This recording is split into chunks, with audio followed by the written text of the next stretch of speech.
UK Cinema History, Episode 2, Tommy versus Pink Floyd The Wall, a rock opera battle. With Yassi Soufi.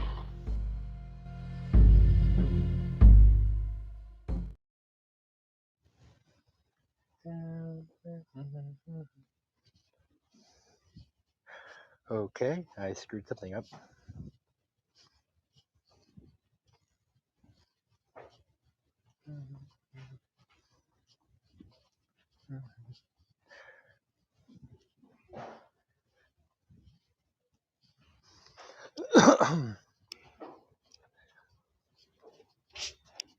Hello, Yassi, my co-host. How are you? How are you? Good. Oh, it's just us. Oh, cool. Oh, Not many psychedelic rock fans, well, I see. Paola was just here, but the room dropped out, and so we lost her. But she'll probably come back, I would assume, since Yeah, she. we can wait. Actually, you're a few minutes early, so. Well, yeah. Well, they were discussing in the other room what they were going to watch next week. I made my vote, and I came Oh, okay. and I don't know. I hit the button early accidentally, but it happens. But hey, great to see you. Oh, great to be here. I'm so excited. Actually, this is this is. Uh, it brings back all the memories. I can't imagine. I can't even compare mine to yours, of course. Uh, I don't know. Like, tell me. Like, when did you see these? Like, did you watch the movies first, or did you hear the albums first, or what was happening back then in UK? And I'm really excited to hear all about it, like first hand, first mouth. I like really want Yeah, to know all about it. that's the benefits of being very, very old, is that I can have these memories and share them. We just had and lost somebody. Oh well. Who says you're Well, old? You're like well, if having worst a comes to room worst, we'll about record this. Pink Floyd and Tommy. You're not old. Yeah. Yeah. Don't call yourself. Come on. Oh my goodness. Oh, I'm so old that the fire marshal doesn't allow them to put the candles on my birthday cake anymore. It's a fire hazard. But Oh no. yeah.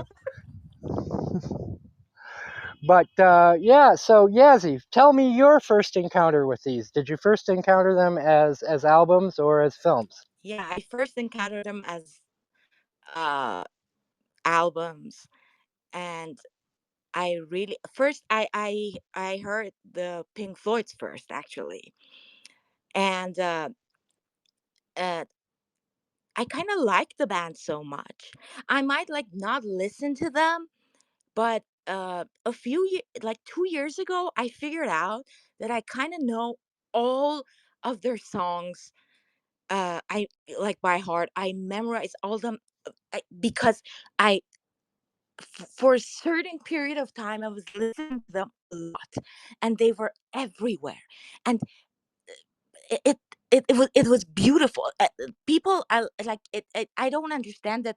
I can understand why uh it's like they can be too much, but for me, each Pink Floyd album has a story. And uh, my favorite actually is the Final Cut. My favorite album is the Final Cut. And I really wish that they made the movie for Final Cut, not The Wall. There is a um movie of the Final Cut. Well, there's an EP directed by Roger Waters' brother-in-law. yeah, but I Not really very wanted good though. You're Alan right. to be. I think that You wish they Alan made a Parker good would movie for have the Final. understood. I think that Alan Parker would have understood the Final Cut better, even.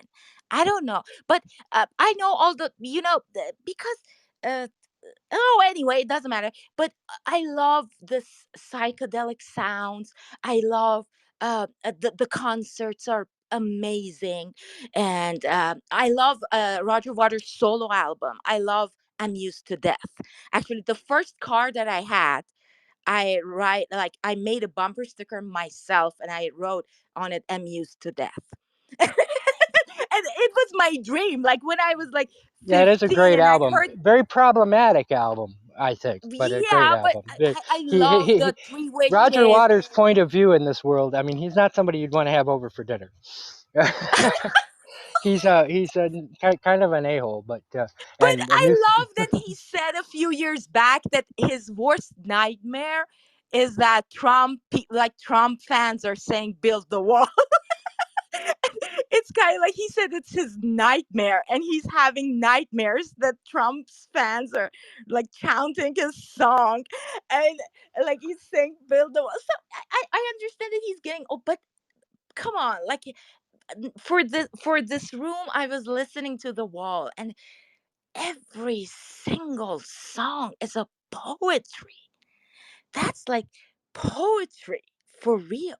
And it's kind of like sublime, the atmosphere, everything.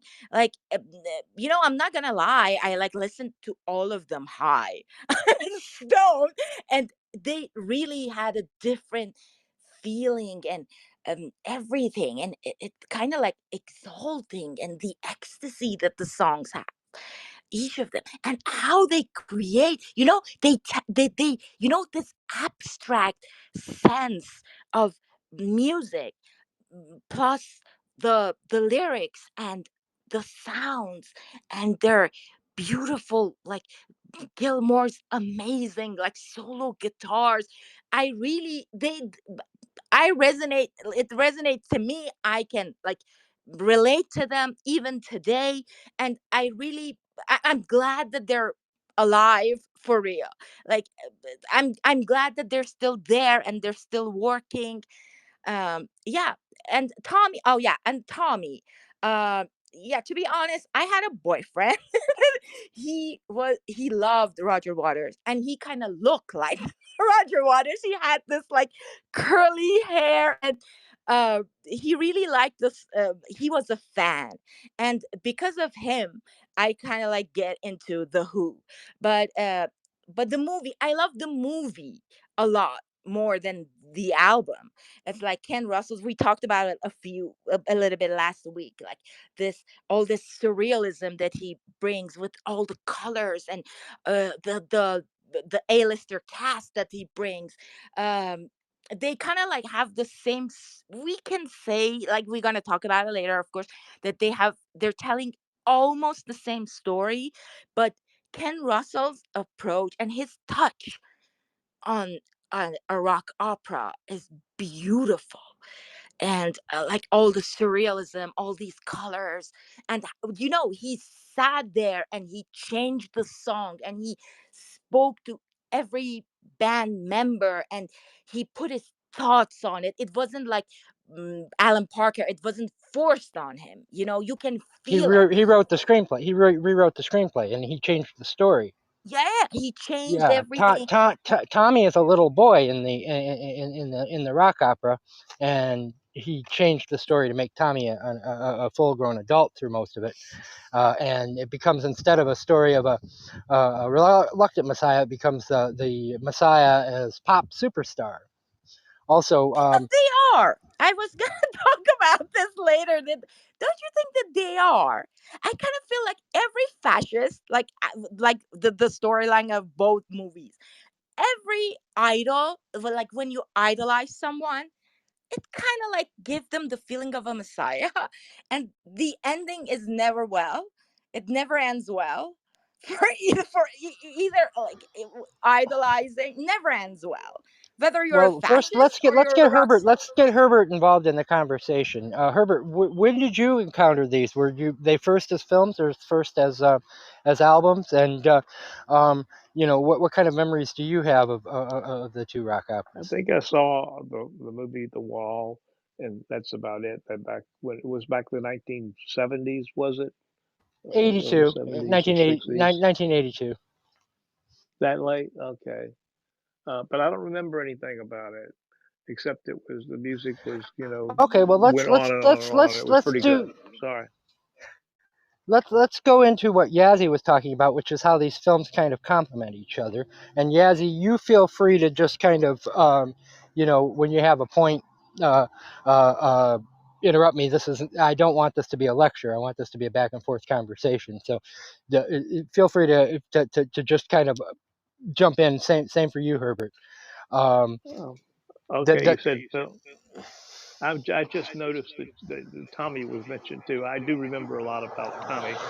I saw it with a girlfriend who was into surrealism. She was an artist, and she really liked it. She hadn't heard of it before we went to see it. Um, And like, tell us more, no, no, Herbert. That's there's no end right now. I'm just hanging out here. Okay. okay. that's fine. Okay, but Yazzie, I'm going to start with kind of how these two films, plot wise, are similar. So they're both about people who isolate themselves after childhood trauma. Both of them are about people who lost their fathers before they were born. In Tommy's case, his father is presumed missing in World War II. In Pink's case, his father actually dies at Anzio, just as Roger Waters' father did. Now, this is one of the things that Ken Russell changed for Tommy. In the rock opera Tommy, the father returns, catches his wife in bed with a lover, and kills the lover. Russell, when he rewrote the screenplay, had the lover, played by Oliver Reed, who's called Frank, kill the father. And the boy sees either way, the person that he thinks of as his father in front of this boy is killed, and he isolates himself. And he can no longer see, he can no longer hear, and he can no longer speak. And the only thing that he can react to is his own reflection in the mirror. And that mirror becomes a reflection to everyone around him, because he is symbolic of pretty much everything around him, because he's merely reflecting the people who are around him. In Pink's case, he has the loss of his father, and he's also traumatized in school by a bullying teacher, and he has a somewhat overprotective mother, and these build what he calls bricks in a wall, and he becomes a famous pop star, and he isolates himself through this metaphorical wall where he's cut himself off from humanity through drugs and other things. And Pink is this part of Pink is based on two people, which is Waters himself, who on the Animals tour had actually spat in a fan's face because he was making too much noise, and afterwards said he was never going to do another concert unless it was from behind a wall, and that's where the idea sprung from. And Tommy is based on a guru who was a big influence on Pete Townsend, named Meyer Barba, who just chose to stop speaking for 20 years and found that in his isolation he had reflections on humanity that you don't get when you interact with the world. And that's Tommy's story. And here's where the two films depart. In Pink's case, the isolation leads to a sort of moral decay. The metaphor is worms literally eating into his brain, which unfortunately the song Hey You was cut from the film because it was slowing down the pace, but where Waters actually literally says, and the worms ate into his brain. In Tommy's case, he goes on an amazing journey in which he's able to sense things through touch and feeling that he wouldn't have been able to had he not isolated himself through removing his other senses. And he becomes enamored with the game of pinball, which he can follow because he can see his reflection in the pinball itself, and he becomes that version of a pop star. But on the road to him becoming a pop star, he's molested by his uncle Ernie. His stepfather, the Oliver Reed character Frank, sets him up with a prostitute, the Acid Queen, who fills him up with drugs, played by Tina Turner. He is beaten up by his cousin Kevin, and these are all sensory objects. And instead of being considered trauma, when Tommy is finally released from his deafness, blindness, and dumbness, he says, "You as a people need to follow me and go through the things that I did to be able to have the enlightenment that I achieved from it." And he creates a large following, puts shades on their eyes, plugs their ears, puts a cork in their mouth, and sets them up in front of a pinball machine at a camp run by the very uncle who molested him as a child, basically putting them through the same trauma that he has. And he's creating a world in his own image. Whereas Pink is revived by a doctor who gives him an injection, and he fantasizes the pop star as Nazi at a Nuremberg style rally, and he turns on the audience.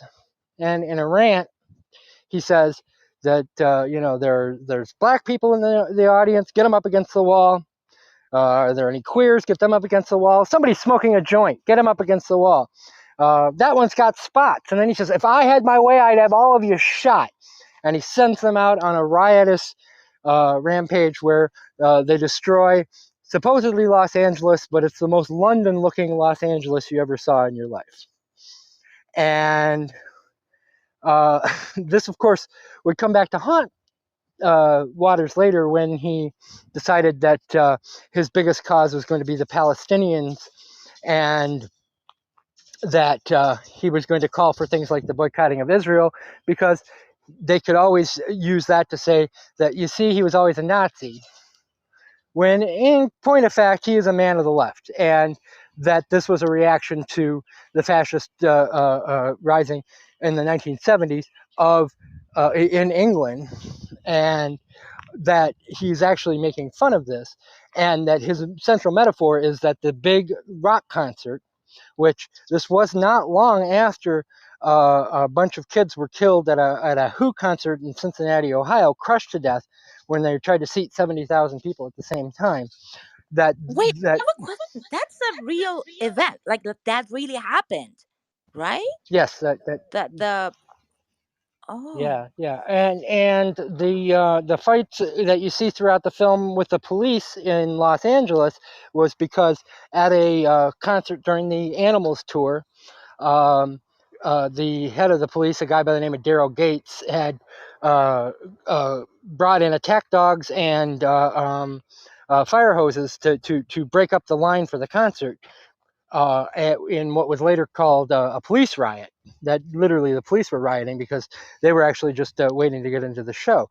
But where Waters felt responsible for that because he refused to have an opening act. So people were literally just standing around for hours waiting for the show to start. Whereas that's why normal concerts have an opening act first, so you have something to kind of sit the crowd down before the show starts. Well, these animal concerts became very rowdy affairs to the point where, like I said, at the end of it, Waters actually spit in a fan's face at one point. And this was his version of the wall. And when he looked out, when Ken Russell looked out and saw Messiah, he saw a pop star. When Roger Waters standing actually on that stage at 70,000 people, what he saw was Nuremberg, Germany. And that's his central metaphor. And then at the end of the riot, he decides he doesn't want any part, Pink decides he doesn't want any part of this.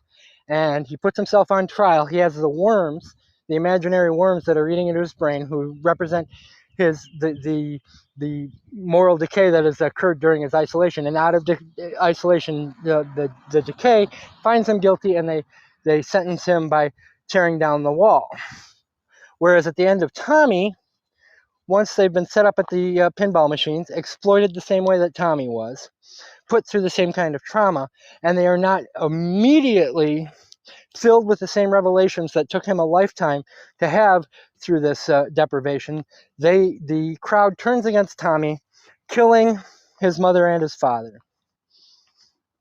And Tommy suddenly realizes that he can't recreate the world in his own image. And the final song, he turns to the audience and says, you know what? Don't listen to me. I should be listening to you. And that's the song, Listening to You. I hear the music, listening to you. I feel the heat, listening to you. I climb the mountain. I feel excitement at your feet. And Tommy climbs to the top of a mountain, and a huge sunset comes behind him, and that's the end of the film. So there are a lot of parallels in terms of the story, in terms of isolation being the central theme.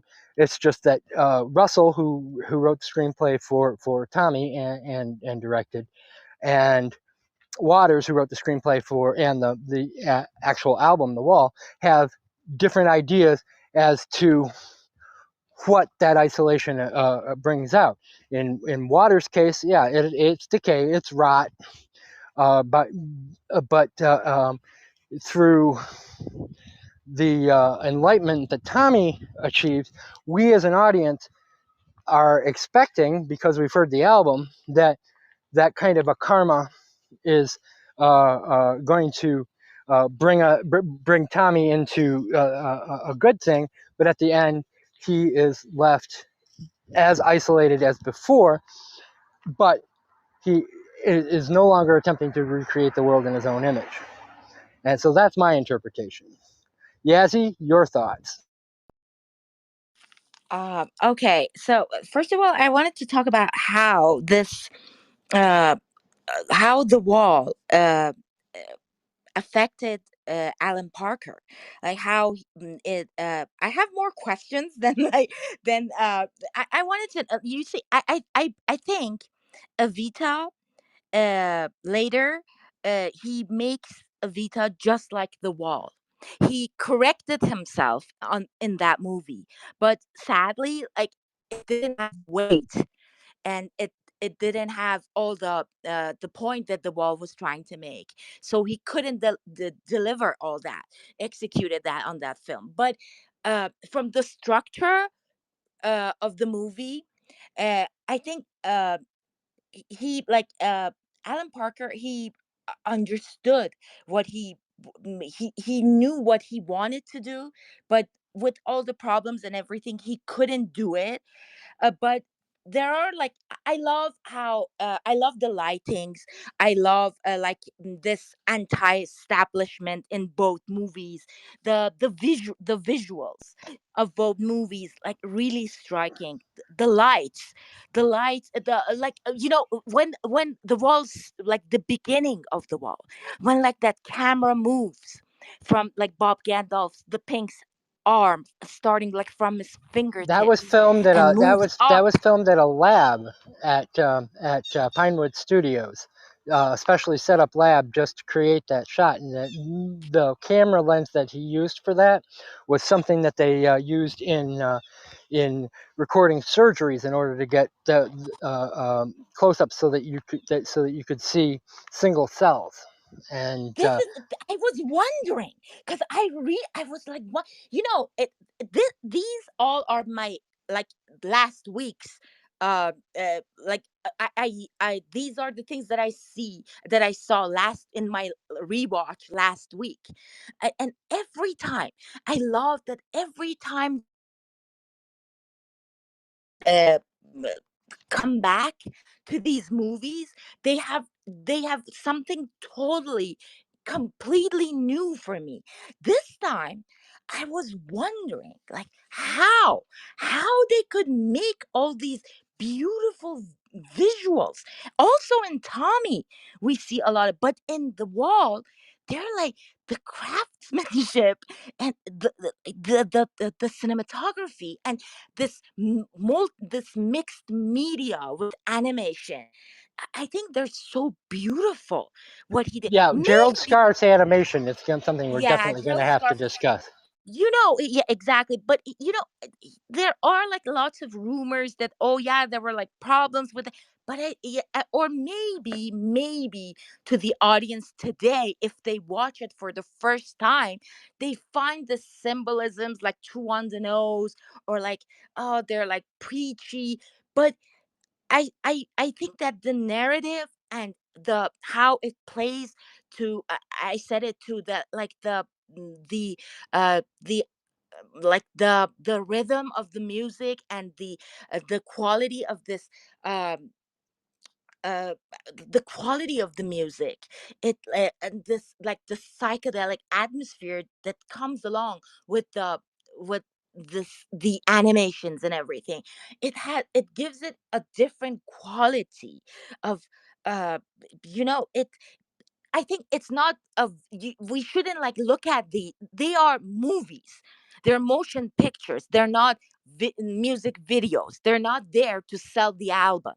That's so important, that like, if a new, like today audience, a young audience wants to watch it, they should remember that these are movies. They're surreal movies. They're uh they're not video arts. They're not music videos. So, and they have narratives. And the other thing was that I liked how Alan Parker didn't make a musical. It's like there are, uh their dialogues. There is this storyline that you can follow, and it's obvious, and there are music to complement the story, the narrative. I like that Can I because tell a behind the scenes story to kind of of course, illustrate this? please. Okay, so the reason for that is The Wall was originally supposed to be a concert film, and Gerald Scarfe was supposed to direct it Can I say himself something? Are with you going Alan. to tell why they couldn't use the videos, the rushes of the footages of the concerts, because it was too dark? Because Roger Waters is an asshole. Yeah, because Roger Waters wanted to write off the concerts because he knew they were going to lose money as part of the film's budget so that he could charge it to MGM. He wouldn't allow the scenes to be lit, and he wouldn't reproduce them in a studio the way that Parker wanted. So that's why. Because he said, no, this is a concert, and I'm not going to disturb my fans. So they had to shoot it. Now, if you go on YouTube, you'll find there are films of the Wall concerts, but those are not the footage that Parker and Scarf shot. Those are just somebody with a camera, and you'll be very disappointed because the quality is 20 times even worse. But yeah, no, it wasn't usable for a film. Waters was able to write the losses off as part of the budget for the film, and have MGM foot the bill. And it was at that point that Parker stepped in and said, "Look, this is a disaster. We're going to make this a film, and we're going to make it a fiction film." And he sat down with Roger Waters at Roger Waters' breakfast table and said, "Tell me the story of the Wall, and I will put it into images for you." And Roger Waters sat down and said, "Okay, when I was born, my father was at Anzio," and he said, "Okay," and that's where he died. And he pulled out a song that they had cut from the original demos called "When the Tigers Broke Free," specifically about it. And so that part of the story was going to be told through "When the Tigers Broke Free," which is the opening of the Pink Floyd "The Wall." And then he moved through the bricks in the wall. And Parker had actually been at that concert when Waters had spit in the fan's face. And he asked what was going through Waters' mind and at the time. And Waters described all the scenes that he had seen when Gates had broken up the show in Los Angeles, of his fans as just these horrible people. And he even said that he imagined dropping bombs on them while he was performing on stage. And he'd become to the point where he kind of hated his fans.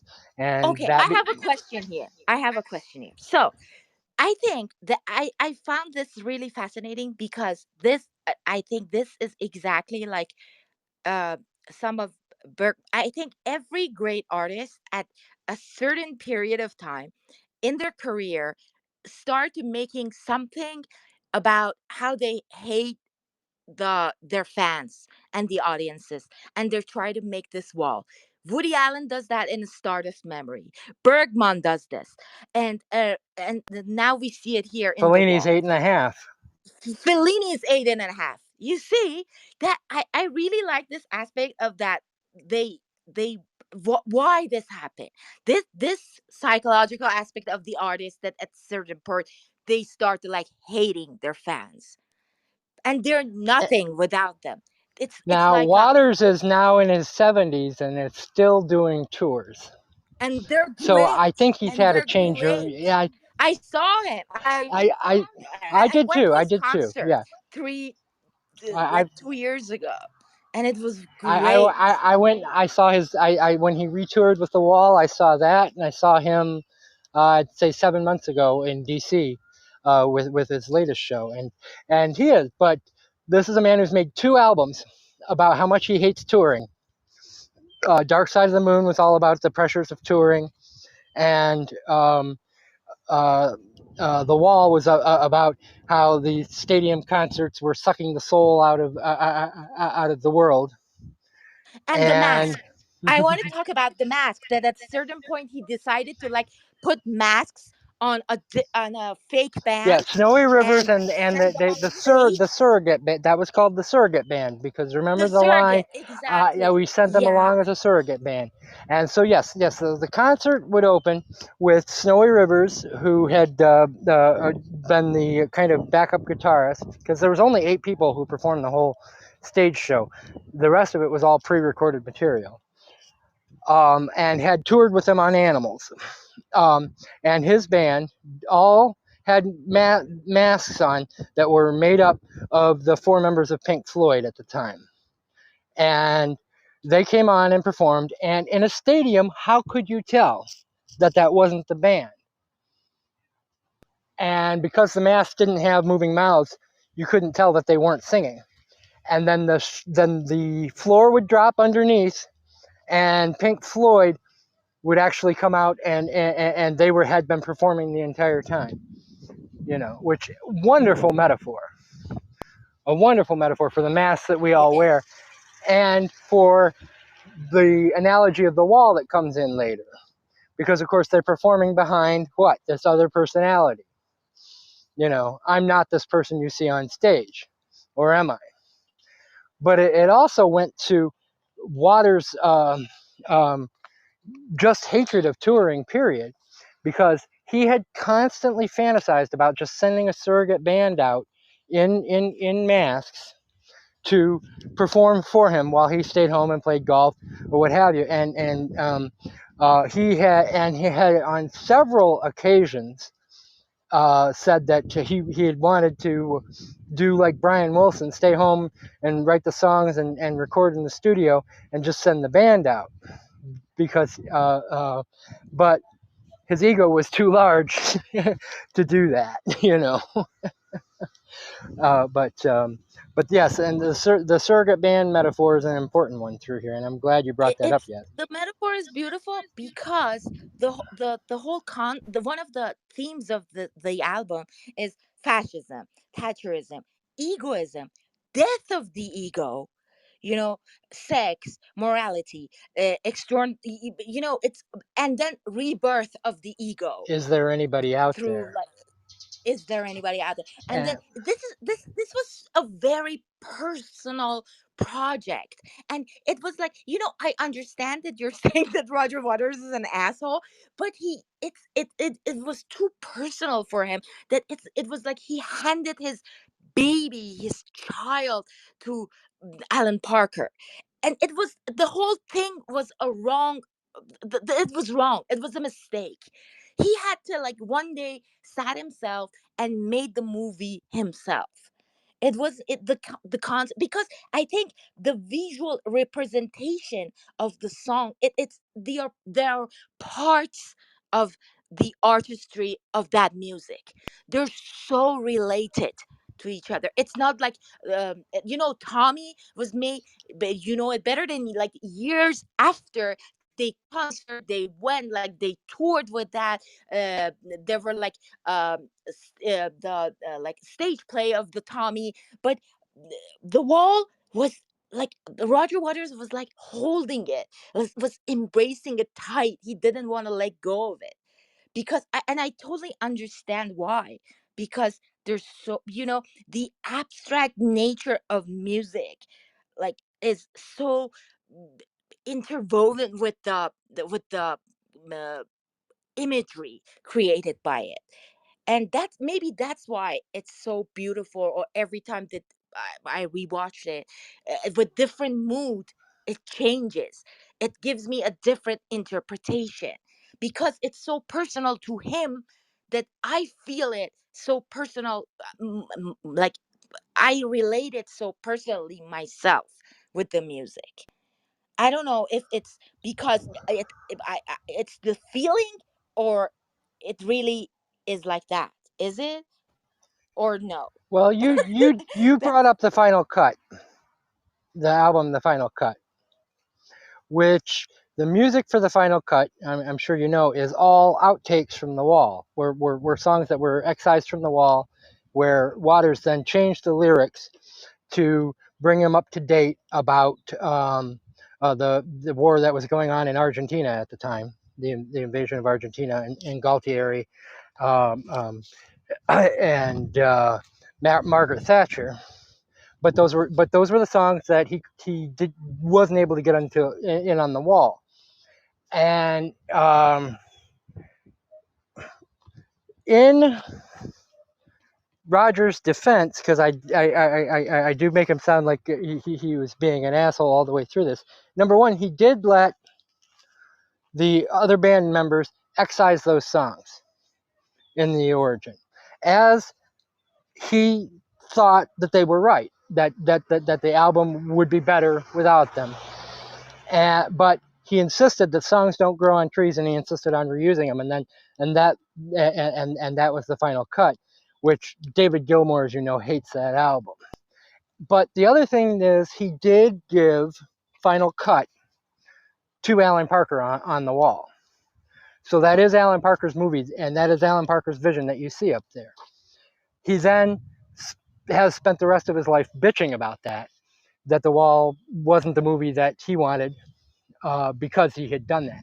But as a fellow artist, Waters had that respect for his artist to say, look, we hired you to do this because of your talent. We're going to let you do it the way you want. Same with Scarf's animation. Scarf's animation doesn't, I'll give you the example. Don't Leave Me Now sequence. Waters gets painted as a misogynist because of that song. Well, that song was actually written as a parody of all those Led Zeppelin, baby, baby, baby, and that's why. Exactly. Like, why they're like, it's a commentary to Yeah, misogyny. It yeah. is. But Scarf's animation is what is misogynist in that, which is that idea of the female as, and the Oh the God. hearts fighting each other, and the female absorbing the male and turning into a dragon and flying away. And that misogyny comes from that animation. But Waters, despite the fact that, again, that wasn't his intention with that, he had given artistic license to Scarf to express those ideas how he wanted to.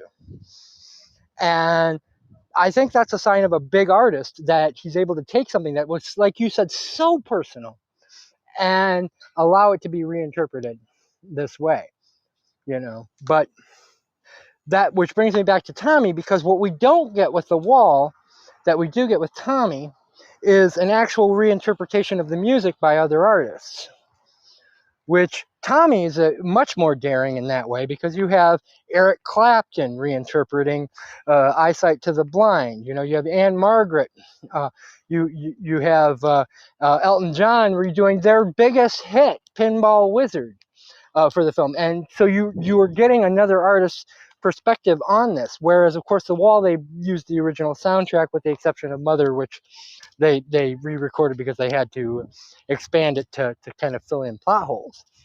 And it was a few years later, in 1989, when the Berlin Wall fell, that we finally did get that reinterpretation of The Wall, when Waters held the Wall Live at Berlin concert, where he did invite several artists to come and reinterpret. And he had people like Bryan Adams, um, the Scorpions, et cetera, et cetera, et cetera, performing these songs. But Tommy is a much more fluid film in that way because you are actually experiencing it for the first time. It's not just an interpretation of the album. It is a different story unto itself with different artists performing and adding. Like, if you take the album version of The Acid Queen and Tina Turner's version of Acid Queen, you wouldn't even know you were listening to the same song. You know, the original is like, if your child ain't all he should be now, you know, kind of a doo-wop thing. And then, and let's face it, Tina Turner kicks ass as the Acid Queen. I'm a gypsy, you Amazing. know. When like her legs, like when she's like flickering, like her lips, her face, everything, she like really, you're right, like they put their signature on their song and they own it. They own it, and they made it like they kind of like heighten the songs of Tommy. Maybe that's why, but Tommy is more cohesive to people. But to me, I found to me Tommy is more like Twin Peaks. You know, I still relate more to uh, the Wall. I don't know why, but I think I agree with you, though. I do too. It's the exact same revelation. I prefer watching Tommy because The Wall is so negative. it's But I so relate negative. more to, because I mean, if you took that stuff seriously, you'd slit your fucking wrists, right? But You know, day after day, you're right. love turns gray like the skin of a dying man. Yeah. Actually, I was last week when, like, after watching a noir and The Wall, I thought to myself, like, I have to like watch something really fun right now, or I'm going like into I'm becoming a Vera for real because but it gives me goosebumps every time I watch The Wall or like listen to And it's the moving and it's deeper. It is much deeper than Tommy, much. and much more intellectual than Tommy. Tommy is simply the Messiah as pop star. There is no subtext to it. But then that's Ken Russell for you as a I director and love as the a writer. commentary on religion. That what I wanted to talk about, Oh like yeah, on Ken Russell, Marilyn that Monroe, he does. Marilyn Monroe, Oh wow, Ken that Russell, the lapsed Catholic. Yes. that's beautiful. And then later, correct me if I'm not, because I'm not very good with Ken Russell. So Angels. So he made Devil, and he wanted to make the Angel, but they didn't let him. So he decided to make Tommy. Right? Is it correct? So Yeah, he made a film called The Boyfriend, which was kind oh, of a oh, I know. I watched Boyfriend. So Boyfriend right. is Ken the Russell. like the film sequence, the film answer to Devil, to like Yeah. his commentary on religion. Oh, and the other Yes. one, come on, the worms, those with the worms, and that like the Ken Russell movie that has that scene of crucifixion Oh, and the nuns. layer of the white worm, the layer of the white worm. Yeah. Oh, that one. Oh, so yeah, Well, Russell we is an see the commentary obnoxious of religion. talent, though. that's the thing. He is He was so loved underrated. by English film goers. He had the top three films in the UK, 1971, 1972, 1975. Um, and but the critical press absolutely hated him. And anybody who's ever taken a film class, the first thing they tell you is uh, when it comes to the zoom lens, never use it while the camera is moving. If you need to show movement, move the camera. That the zoom lens is for setting up a shot, not for expressing yourself as a director. Because our eyes don't zoom, and so put your hand in your pocket, keep your hand off that zoom lens. Whereas Ken Russell uses it as a transition between scenes. At one point, he zooms in and out 6 times during the Acid Queen sequence. During the Pinball Wizard scene, he is constantly zooming in, zooming out, zooming in, zooming out. And it's almost like an artist who says, "This is too beautiful. I need to slash my canvas somehow." You know? Um, and this kind of tells you all you need to know about Ken Russell. The reason he did that in Tommy was because he was getting so much criticism about the couple of times he used the zoom lens in The Devils. That was his reaction to the critic. "Oh yeah? Well, you ain't seen nothing yet." You know. But he is a good filmmaker, and what he did, which your London Times critics didn't see, was he actually was able to create, using the zoom lens, a different kind of image. Because no, our eyes don't zoom. Yes, you are taken out of the reality of it when it happens, but he is creating a sense of movement within the scene without actually moving the camera. And what that Moving the allows you to do is go from the larger picture to the smaller picture without a cut. Because That's it. when you cut in music, what are you And it's doing? You're cutting effective. away It's from the action. effective. It's It effective. We is. It feel is. it as It what is. But if you watch it as a film student, you're sitting there and you're just so cringe because it's just like, I was told never to do that. You know, you can't use that. And he breaks those rules. And that is where, and he is, that's why they call him the enfant terrible. He is the rule breaker. And if you set up a rule, Ken Russell will break it. Have you seen Altered States? No, no, I haven't. I've seen this. I've seen Boyfriend. I've seen, uh, uh, uh, what was that? The Devil, and I've seen uh, what was the other one that I see? Oh, one thing that I wanted to say before it like skips my mind was that we talked about last week that I said you said it's good if we say how much Peter Greenaway was influenced by Ken Russell. Yeah, I yeah, was yeah, thinking please. like Because you had a yeah, very good point about that. no, I was actually. I wish I had like more time to actually do it. So I will. I promise. One day I will, and I'll tell you, and we can have a room about it. But for now, just for now, it, I was thinking the cousin Kevin scenes. Those like a staircase, the yellow and red, and everything with cousin Kevin. Uh, I thought that Peter Greenaway looked at that and he wished he could make that. He like that's his regret. His like he's jealous. I like saw Peter Greenaway watching this and saying, I have to make this. It was all there. You see a lot of Peter Greenaway just only in Tommy. The use of Only art, here. the use of artifice, the Only artificial, the artificial oh, surfaces.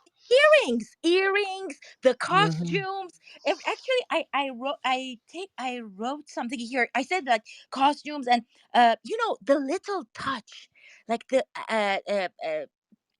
Anne Margaret's the earrings, uh like and they change like when you see like she wears the pinball earrings. Actually the pinballs, they're like the how they like the splitting pinballs all over this movie, how beautiful, like how he uses this s- uh, small artifact and tells a whole story with it, and like the rebirthing, rebirth. He tells the story of rebirth through a pinball. At the beginning of the film, they're making these balls for the weapons they're used in The ball factories. bearings for the Yeah, fighting and for the and planes. by the end, they're used in pinballs. And I love this cycle. Everything in this movie goes in cycle.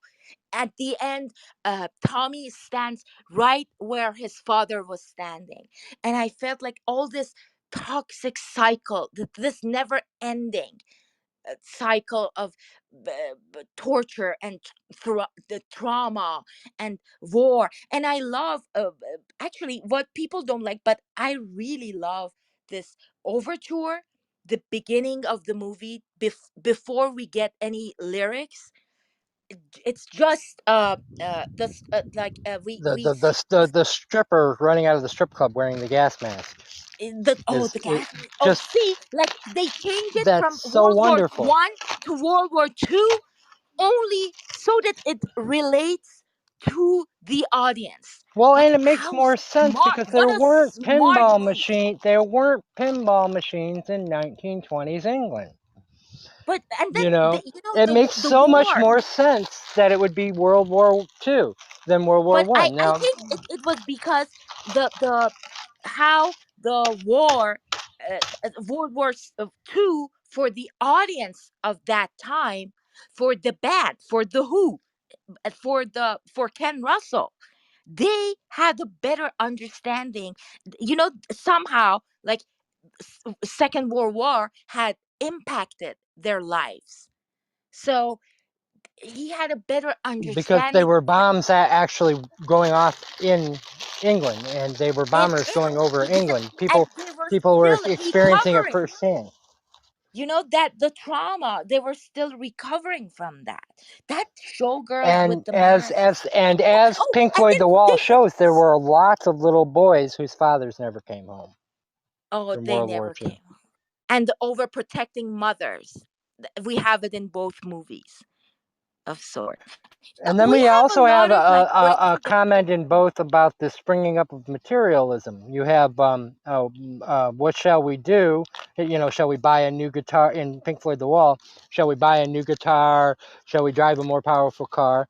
And in Ken Russell, in a song that he had actually had Pete Townsend write for the film, because it wasn't from the album, Champagne, you see the material excesses through the television, through the baked beans commercial and the champagne, and Anne Margaret literally wallowing in it. And you Can see you it, please talk about the bean? Because I didn't understand that. the Uh, baked beans. that yeah, yeah. Oh, I don't know. the commercial for baked beans. Yes, yes. I have no idea what that Okay, is. well, this is based on what I've what I've actually gotten from seeing interviews with Ken Russell himself, and basically that was his commentary on the new age of English directors coming up, which would include Alan Parker, who actually worked on some of his films for him. But they had all come out. When you look at Ridley Scott, when you look at pretty much that entire generation, Adrian Lyne, um, they had started out making commercials, Commercials. television That's commercials. right. Ridley Scott and Adrian Lane, they all start making commercials. That's And that's true. where David Putnam had gotten the people for like Hugh Hudson to make Chariots of Fire television, and Ken Russell was making a joke about basically now that you go to the cinema, all you're going to see is commercials for baked beans. But then he wanted to also make that commentary about materialism. Now, that's as much as I got from Russell. Basically that he was making a statement about that's why it's baked beans. When it could be a commercial for a car or anything else. But then but he wants to show that Tommy's parents have gotten rich off of his pinball playing, and that their lives aren't any happier. And so he comes up with a metaphor that the material goods literally coming out of the television and her wallowing in it. And because it was a bean commercial, you literally have this just disgusting scene of her wallowing in champagne and beans as it's pouring out of the television, which just um, typical Ken Russell, you know. He takes the joke and then he burns through it, and you know, you as an audience, whether it's negative or positive, you have to react to that scene, right? Yeah, the bullet belt. But my All favorite the, part, I'm sorry, I I'm knew it. just let me, I just knew let me, you would love that. I knew just it. The bullet just belt. let, Oh my. but Oh, and he let me coughing. just He land coughing at the check that he's giving like to Jack Nicholson. to Jack Nicholson. Yes, Brilliant. yeah. Brilliant. Now that's based on, now interestingly enough, that scene, Pete Townsend based on Syd Barrett, the original founder of Pink Floyd. Interesting, if you're ready for a background story. Please. So No, I didn't Pink, know that. Pink is based on Pink is based on a character, or based on the mental breakdown of Syd Oh, Barrett, who was the founder of sorry. Pink Floyd, I and think. Pete Townsend was a fan of his, of that version of Pink Floyd, who did an album called Piper at the Gates of Dawn, that was quite popular. And when Syd Barrett had a mental breakdown that was probably caused by a bad dose of acid, but he may have also just been schizophrenic, and they took him to see a very famous psychiatrist named R.D. Laing, um, who was famous. His work's been discredited since, but he was a Scottish psychiatrist, and his theory was that insanity was the sanity of the insane. That the way to treat mentally ill people was to treat the logic of their delusion as being logical. Like I said, it's been discredited since, and R.D. Laing turned out to be kind of a junk. But he took Syd Barrett in, and he said to Syd's family and to the members of the band, "There's nothing I can do. This is not insanity. This is brain damage. He's literally damaged his brain, and that's not reversible." And Townsend came up with the song about the doctor, in which they explained to Tommy's parents that is actually that yeah, he can see, he can hear, and he can speak. He just chooses not to. Otherwise, why would he be able to look into the mirror? But this was based on Syd Barrett's encounter with R.D. Laing, and Townsend's commentary on that was, what are you defining as brain damage? If he chooses, you know, if he is it a choice or isn't it? You know, that he's physically capable of speaking, he's choosing not to. Why is that called brain damage? And so that's where the song "The Doctor" came from, with Jack Nicholson. So it's an interesting tie-in between the two movies. Very interesting. I didn't know that they were fan of each other. So interesting.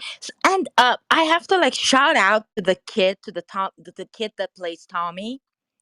That kid, you never So see much a charisma, so much charisma. I mean, even when he's picking his and the nose, stone uh, face, yeah. But stone then it's face, and also partially the way Russell films him. You know, because he's always giving him a bit of business to do. You know, but really, the holiday camp. The holiday camp is just wonderful. You know, when he's listing off all the things that he wants to do at the holiday camp. You know, and Ken Russell was actually standing off stage instead of behind directing the camera, and was entertaining the kid throughout that, while the kid was lip syncing that, and he was putting on a puppet show and things like that, giving him a bit of business to do. So because that way the kid wasn't just focusing on I got to get my line right or what have you. He was just playing around, and Russell directed him. He said as if he was directing a documentary. Um, that he wasn't going to be able to actually tell this child what to do or what have you. All he was going to be able to do was set him in the scene, and so and it's a very charming performance, very very Very charming. only I think only in this time I saw in the that Christmas sequence when like Oliver Reed pulls off his Santa Claus mask and yells like Tommy, can you hear me? Like he flinches a little bit, just a bit, and I totally understand that could be really scary for him. But yeah, so and then the Well, he mirrors would that you feel he mentioned. still feels sound. He doesn't hear, but he still feels sound. But that's That's a very important point of Tommy. He can still feel music. and he You can know, feel. that's Of course, he can feel everything. that's the That's point of the song Amazing Journey, is that he has these sensations that we can't have because we can see. He's able to have these conversations because we can't have because we can talk, and he can hear things because that we can't hear because he can't hear, yeah. because he feels them There, through rhythm, etc. And that's the whole point of the song Amazing Journey. And it's inviting us to come along with him. But then Russell turns that on its head at the end when Tommy says, well, the solution is for you and I, for you to go through the same kind of trauma that I have. And it doesn't work because everybody's different, because everybody experiences these things differently. yeah, and then yeah, like I don't know why I was watching it this time at the twins, all this twining and the twins and twins everywhere, like this potential rebirth. It kind of reminded me of this French vampire movie, Lèvres de Sang, Lips of Blood, Jean Verlin. I don't know why they were like this The fake, twin vamp. the fakery of the scenery. Yes, yes, because they use a very similar kind of a set design, don't they? Really? Don't you Oh, think? Don't you think in terms oh, of you've in terms seen of it. You've seen that yes, movie. yes, yes, yes. Oh, Don't you think wonderful. they use a very, very, very similar set designs? I And was gonna because ask I would you. say that Don't I you would say think all all the way, the way through? all the way Yeah. through Tommy. Yeah, I was reminded because and like the big Marilyn Monroe statue. You There know, you go. seems Yeah. like Yeah. Oh, it feels like it's taken out of that castle from the French vampire film. I can't pronounce it. My yeah. French Lips is of blood. Lips zero. of blood. Yeah. Yeah, it feels like that Marilyn Monroe statue is taken completely out of the of Lips of Blood, the castle of Lips of Blood, and put into the middle because and it and that scene too, very very similar to that kind of religious rite You almost. see? You Yeah, know, yeah. I'm so excited right now that you've seen this movie and you've seen that too. You have no idea how excited. So, and then I have but another it's question. Yeah. artificial, isn't it? It's an artificial. It's the very artificial. You kind of almost feel like the sets are made out of plaster and paper, don't you? In a way, that But you're putting in but front of an artifice. because it is, it's Hmm. if we want to think that these are all what goes inside Tommy's head, we can see that what how he can see, but that's how he kind of like Alice in Wonderland, like this nightmarish Wonderland inside his head, And that's a great point, because if you were deaf, dumb, and blind, how would you perceive the world? It wouldn't right? look How the do you same as it perceive actually does. colors? Kind of like exaggerated, don't you? Yes, I, yes, I think and only primary color. That's the other thing. It's almost shot almost exclusively in primary colors. Mary. And the beginning and the end, the holiday camps, the greens and the green dye, and then in home where everything is green and everyone is dressed in green, but it's not a drab green. It's not like an army green, is it? It is a primary green. Primary green. It is where because green is the ultimate mix of yellow, of yellow and blue. And when you look at the color palette of that, something is either yellow or blue, but the outfits that they're wearing are green, which is a combination of the two. So you have you see what I'm saying? There I, is, it can't be on accident that he did that. There is something that he's trying to say with that. of course. And I have one question. It is so racist of sorts. So if you don't want to talk about it, I totally understand. I couldn't find it anywhere else. And it's about the wall and that Dam Buster Oh, well, that's movie. totally a racist. Oh, that's totally a racist movie. I admit it. You know. Oh yeah. I don't know what that is. I haven't seen that movie. I didn't understand the metaphor or like the reference or the not how The why dog is named Pink the was N word in yeah. yeah, I know But the okay, dog is but named all right, and let me put Dam Busters um, into let me put Dam Busters into perspective. Dam please. Busters is like the great escape for people who live in England. They watch it every Christmas. It is like the go-to World War II film. Everybody's seen it, and everybody has an opinion about it. So every child from a dear age, once a year, sees this film, or like The Wizard of Oz or The Sound of Music used to be when I was growing up. You know, that on holidays they showed the Dam Busters. Everybody sits around the television and watches it. And the Dam Busters is a racist movie. It just is. I mean, but it's an accidentally racist movie because the people who made it had absolutely no idea that they were being racist. They just thought that that's how society was then. Now, Oh, so does that's Waters, very important. but Waters, I don't know if he's a racist. I don't, because when you talk in terms of his use of the Dam Busters, for instance, his um, uh, his anti-Israel, pro-Palestinian stance. Well, you can be pro-Palestinian without being anti-Semitic. The opening of the final cut, if it wasn't for the Nips being so good at building ships, the yards would be open on the Clyde. And it can't be much fun for them beneath the rising sun with all their kids committing suicide. That's racist as It fuck. is.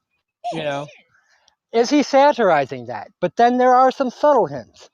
There are two black characters in the wall, right? Right? Correct. One is the security guard who gives his passes after he's given a blowjob by one of the groupies, and which sets up one of my turns because the groupie is able to get backstage, and is taken back to Pink's hotel. Right? Okay. And all you see is him getting a blowjob and having like an Amos and Andy ooh look on his face. Right? And the second is during the Run Like Hell sequence, when he said, if you take the girl out tonight, you better park the car well out of sight, because if we catch her in the back seat trying to pick it or lock, we're going to send you back to mother in a cardboard box. It is a black man making out in a car with a Or white oh, woman, except he is all over on top of her, and then the Nazi, well, what the Pink's fans who are dressed in right wing outfits with right wing haircuts and Doc Marten boots and the whole 9 yards come like the KKK in Birth of a Nation to save her white virginity and pull him off of her. You know, and is Waters satirizing that, or is there a different commentary? Is he saying that through, because the song that Run Like Hell and the one afterwards, Waiting for the Worms, are all about how that isolation and the eating, the worms eating your brains, etc., leads to rot? Is this that kind of rot? Uh, um, which side is the rot? Is it mix it, the mixing of races for Waters, or is it the racist attitudes towards them? Well, unfortunately, since those are the only two black characters in the film, we don't know. All we do know is that people of color are not treated or shown in a positive light throughout the film. So, you know, you have to unfortunately put that in its time, just the way you do if you watch Dam Busters. But whether or not Waters thinks of himself as a racist or not, you know, unless he gets pulled over for drunk driving, like uh, No, Mel Gibson, and possible. starts sputtering stuff, Someone in we'll that never know. level of Well, intellectuality, we won't know. We won't know because you don't know what's in a man's heart. he has like all these great backup singers in Dark Side of the Moon, and how can he be racist? You know, the level of intellectuality that that artist has, he's not racist. But I think, you know, the fascist rally on that film was symbolized in many ways. Waters was afraid that, you know, as a, you know, interchangeable like rock star, you just become a mouthpiece for a generation, you know, whether you want it or not, and people Yeah, tend to groupthink, follow. groupthink. Yeah, yeah. Groupthink, But yeah, he, people but tend to Pink, follow the idols in the worst directions. It happens all the time in every generation, but and I think, and the yeah. thing is, it's obvious satire in that case. That case, I will say that, you know, not only defend Waters to the hilt, but say it's obvious that he said that one's got spots. You know, no, he's not saying, you know, people with spots should all be put up against a wall. And then he turns to the audience and says, if I had my way, I'd have all of you shot. You Oh, know, you're none of you are any good. So mm, that's he is obviously satiring the fascist, the neo-fascist movement in Britain at the time, that was coming in through punk. That one's obvious. You know, he gets a clean bill of health on that one. You know, people who try everything else though. The beginning of the final cut, watching TV on the album that you mentioned, Amused to Death, yeah, in which he constantly is referring to my yellow rose. yeah, yeah. The her girlfriend, That's a woman. That's a woman who's died, Vietnam. who's killed at Tiananmen Square, and she's a Victor star. Basically, she's just famous because she's beautiful. You know, um, you But she said that she's a that's smart. She was the daughter of of an engineer, and you know she gives her mhm, like some mental intellectuality, respect. And mhm. no, come on, I don't want to think Well, like that. my yellow That, rose is pretty. My yellow rose is pretty racist. okay, Whatever, that's whether he for means the it as a sake tattoo. of the rhyme. But well, it's interesting because Don Henley, who sang on that song with him, refused to sing it with him live after the Oh, negative reaction oh, okay. to it. But not because of that, but because he thought that it was a pro Zheng government anti Tiananmen Square song that they were saying that we're making too much of a big deal out of. And it may have been, for all I know. But I love the song, knowing all of that about it. Yeah, all the songs. And So I'm gonna have to say the same thing for The Wall because again, very negative. I love it. true. If But you can't take it seriously, can you, Yazzie? You No, have to see it as now a I can. satire. Now I can. But let's talk about like the sorry, like if I have anytime that you wanted to end this, please tell me because I'm so excited. You know, the false idol and relic in Tommy, and how like it's kind of like prophecy of Ken Russell and the Who, and like how you see that like the idolizing the culture and worship of celebrity in 75. I think how brilliant that is.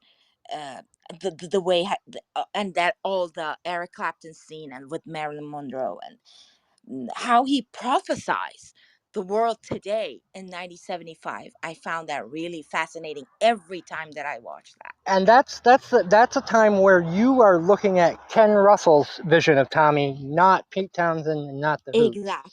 That is all Ken Russell.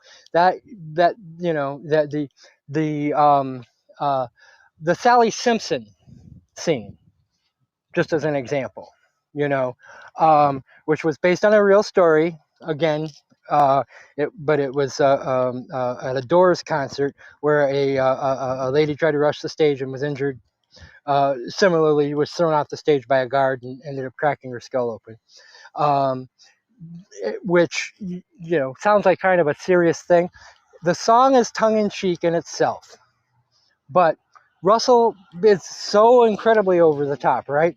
When she gets married to a rock musician who lived in California, he's wearing a Frankenstein head and playing guitar at their wedding, um, but the scenes of the fans just adoring Tommy while he just mouths platitudes, that's all Ken Russell, because Pete Townsend is a man who took his religion very, very seriously. Ken Russell, on the other hand, I don't think he took anything seriously his entire life. Everything was satire, everything was camp, and so that vision that you're speaking of this idolization of celebrity is camp, and it's camped up, and so that to me is where you can see a director imprinting his vision on a film. You can't watch a single frame of Tommy and not know that you're watching at least a Ken Russell film. You see, we have this also in the wall, like with like every figure, Jesus or politician, you like blow it up and it becomes so big, and like the basis of fundamentalism, and like if you like blow them up so big and they lose their humanity, we see it there too. But here, and I think that that's what we, if we can like find something to criticize about Waters, we cannot do that here in Tommy. In Tommy, it's so clear that what Russell is trying, the point that he's trying to make, like what he's against and what he's for, we can see clearly. And I totally understand what you're saying right now. And I This think moment, there's I a just difference saw in it.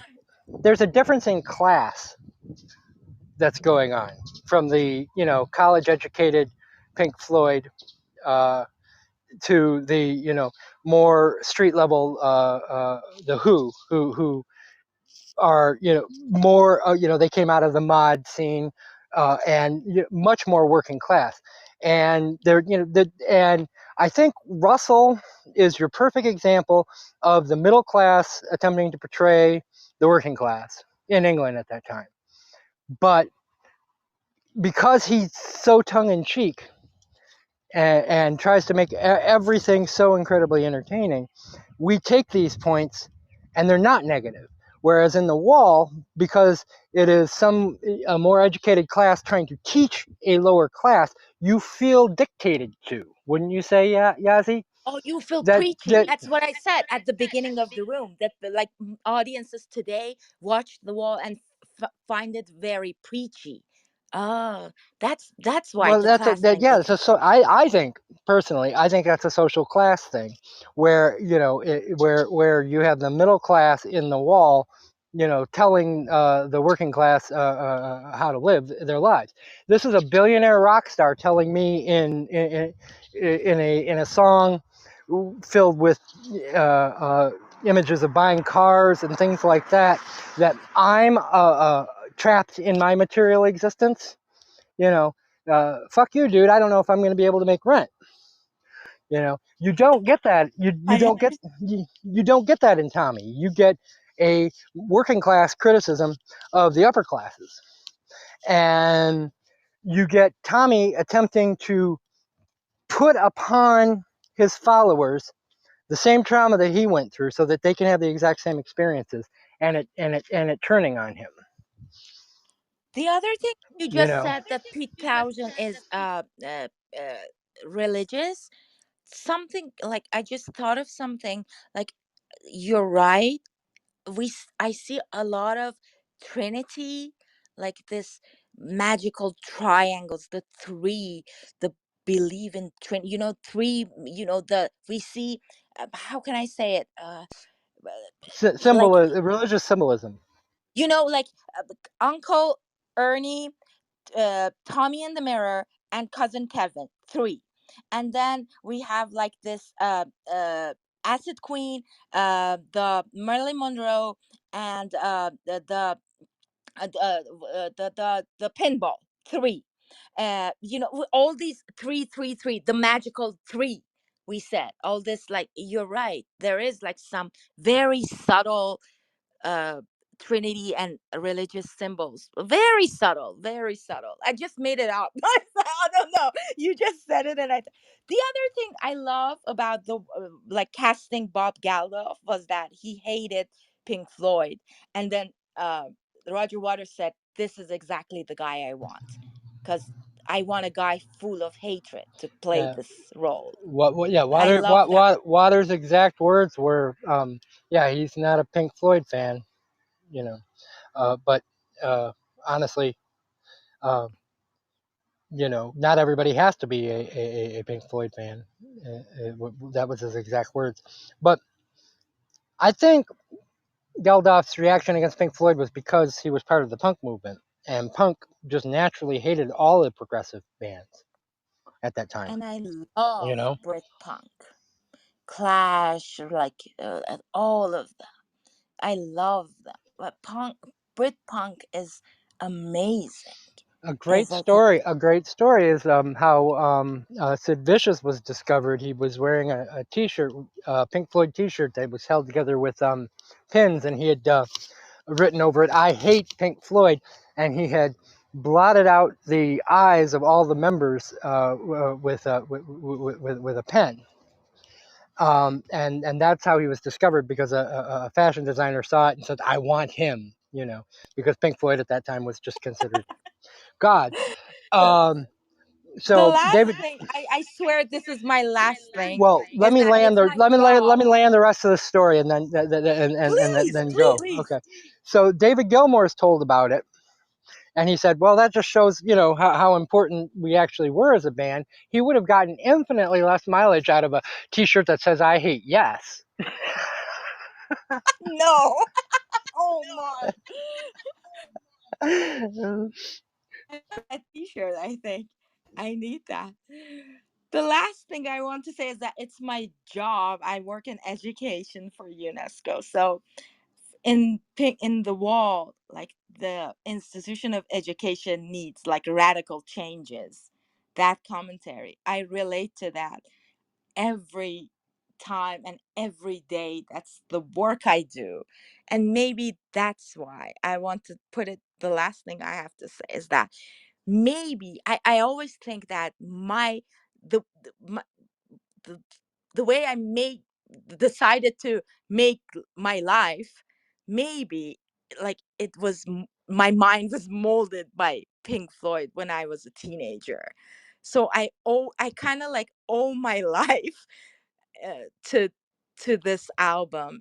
And the other thing that make it so personal to me is this: the importance of public education and educating, and why this damn system is always so faulty, and why no one cares, and we are always begging the governments for money for more public education and for educating, and it never happens. And the politicians always like benefit from like the ignorance of the masses. And you know it's like this never ending war. And I really appreciate that there is this wonderful piece of art there that speaks to generations, and it's so beautiful. The music, like, the right now that I'm talking about, it's giving me goosebumps, like how. And thank you for like letting me like blab and like gosh about it. I really Well, love this talk. that's what this room is here for. I honestly, I wanted it to be a larger conversation, but Me. this worked out pretty well. But you know, is there anything you'd like to do next week? Because I think this actually went really well. I mean, the fact that people weren't here, who cares? They can listen to it on replay if they want I to. But can't believe that you gave me my time for like ask all this question, and you have no idea how excited and like how exalted I am right now. I don't know. I have to like go for a run right now for this much energy. Thank you so much. Well, I like I can't say, believe that we have if there's a full something you'd time. like to do for next week, because I'm gonna be doing Halloween themed episodes all the way through October. Oh, wonderful. Because Oh, yeah, we're gonna start so with fun. Hammer horror. We're gonna do Daniel's gonna do something with me on Dead of Night. You know, but for the last episode of September, is there anything British wise that you'd like to explore, or maybe a film you'd like me to see, Please, and no, maybe we could please. discuss? I love whatever your suggestion is. Please, teach me. I'm here to learn. Really, thank Well, you for this. the one I was thinking was Derek Jarman. Okay. Um, is a director who he was Ken Russell's uh, set designer on The Devils, and he became an experimental filmmaker. But he did 3 or 4 commercial films, one of which was a biography of the painter Caravaggio, Oh, I and love Caravaggio. I it's love called Caravaggio because, like, I love like Francis Bacon, and you can tell. Yeah. it stars Tilda Swinton Oh, and Sean Bean and what is his name? Robbie Coltrane plays the Pope. like Um, John Coltrane. and and I think um, if you were to watch that film and we were to have a discussion of it, I could kind of fill in a background on Jarman as it fits into his career, because we lost him too soon. He died of AIDS um, in I think it was 1992 or something like that. But he was the very first openly gay member of the British Board of Directors of British Board of Film Directors, and there's a conversation to have about that in terms of just firsts, and in terms of queer cinema. I mean, uh, but but that the film Caravaggio, I think, is also excellent, and I think you would really enjoy it. So that would be, if you can. I know it's on Amazon and Criterion and a few other places, um, Of but course, I love. that. But if you could watch that film and come back and co-host with me next week, I'd love to have a conversation with you about it. Definitely, I love to. I love it. I love this, like the biopics. I really love, especially about like the painters and a lot, a lot. I love this Well, conversation. Ken Russell did them Definitely. So on Caravaggio, composers. Derek German next week. Thank Okay. you so much. Again, I really don't know how to thank you answering all my questions about this two No, great no, this was movies. great. I actually I loved it because not only your enthusiasm but your knowledge, Come really on. really What? saturated the room. I, So I that'd can't be great. believe Yeah, that. if you could be here as a co-host next week, that would be great. Because Definitely, definitely, with pleasure, with pleasure. I really liked I tried to promote this. I tried to promote it this morning. Yeah, I saw you put it on Twitter. Yeah. I actually thought that people would come more for a room about two musical movies. To be honest, I really, I it seems like I'm really like I'm Yeah. Well, separated from I this don't know. I think. generation. I have no idea what they like anymore. Yeah. Obviously, how can you like not join a talk Well, about Tommy fuck and 'em. I the had fun. ball? Herbert, did you have fun? Herbert. Okay, we put Herbert to sleep, but maybe he needed a nap. So good, that was I no, I loved had how fun. It he was great. started. Herbert started like with his fun girl, surrealist girlfriend going to watch Yeah. Tommy. What happened to that? That was so interesting. He didn't add anything to that. We wanted the Wait, gossip. He Randy didn't wants to give say us the something. gossip. But Randy. really, yeah. But Hey, I came to talk about classic rock. oh, Randy, hi! We're so happy you're here. Someone's here to talk about classic rock. And I'll say this. I'm going to say this about Pink Floyd. First of all, I have a huge problem with Roger Waters. He has a big obsession that I don't agree with. But separate, We discussed. He's a deplorable human being. We did right? discuss that. But separate from that, separate from that, I don't see. I mean, to me, I swear to God, it's separate from that. But to me, Tommy the Who is not 100 times better, not 1,000 times better, but 1,000,000 times better than Pink Floyd. To me, it's not even close, and it's not separate from my feelings about Roger Waters. Isn't it The Emperor's New Clothes? What am I missing? I No, mean, you're not anything. We love both of those movies equally. So but how can you say you like them equally? I mean, let's focus on the music. The music Well, from Pink. Tommy versus the music from The Well, Wall. are we talking about the movies or are we talking about the albums? Because the album Tommy's music is not that great. It's the movie's music is excellent. Ken Oh, Russell's. we disagree. To me, The I Who think I don't. double album for Tommy is a magnificent album, I starting think with it's the great lyrics and it's overture. got great. Well, the overture is pretty good, and the listening to you portion, I love that in the original. Hey, But I let's not sneeze. Let's not. love the music in the movie. The music in the movie where they fill it out because it's not just the four piece is so much better to me. But I love like the music in the movie. Pinball Wizard, it's nothing to sneeze at.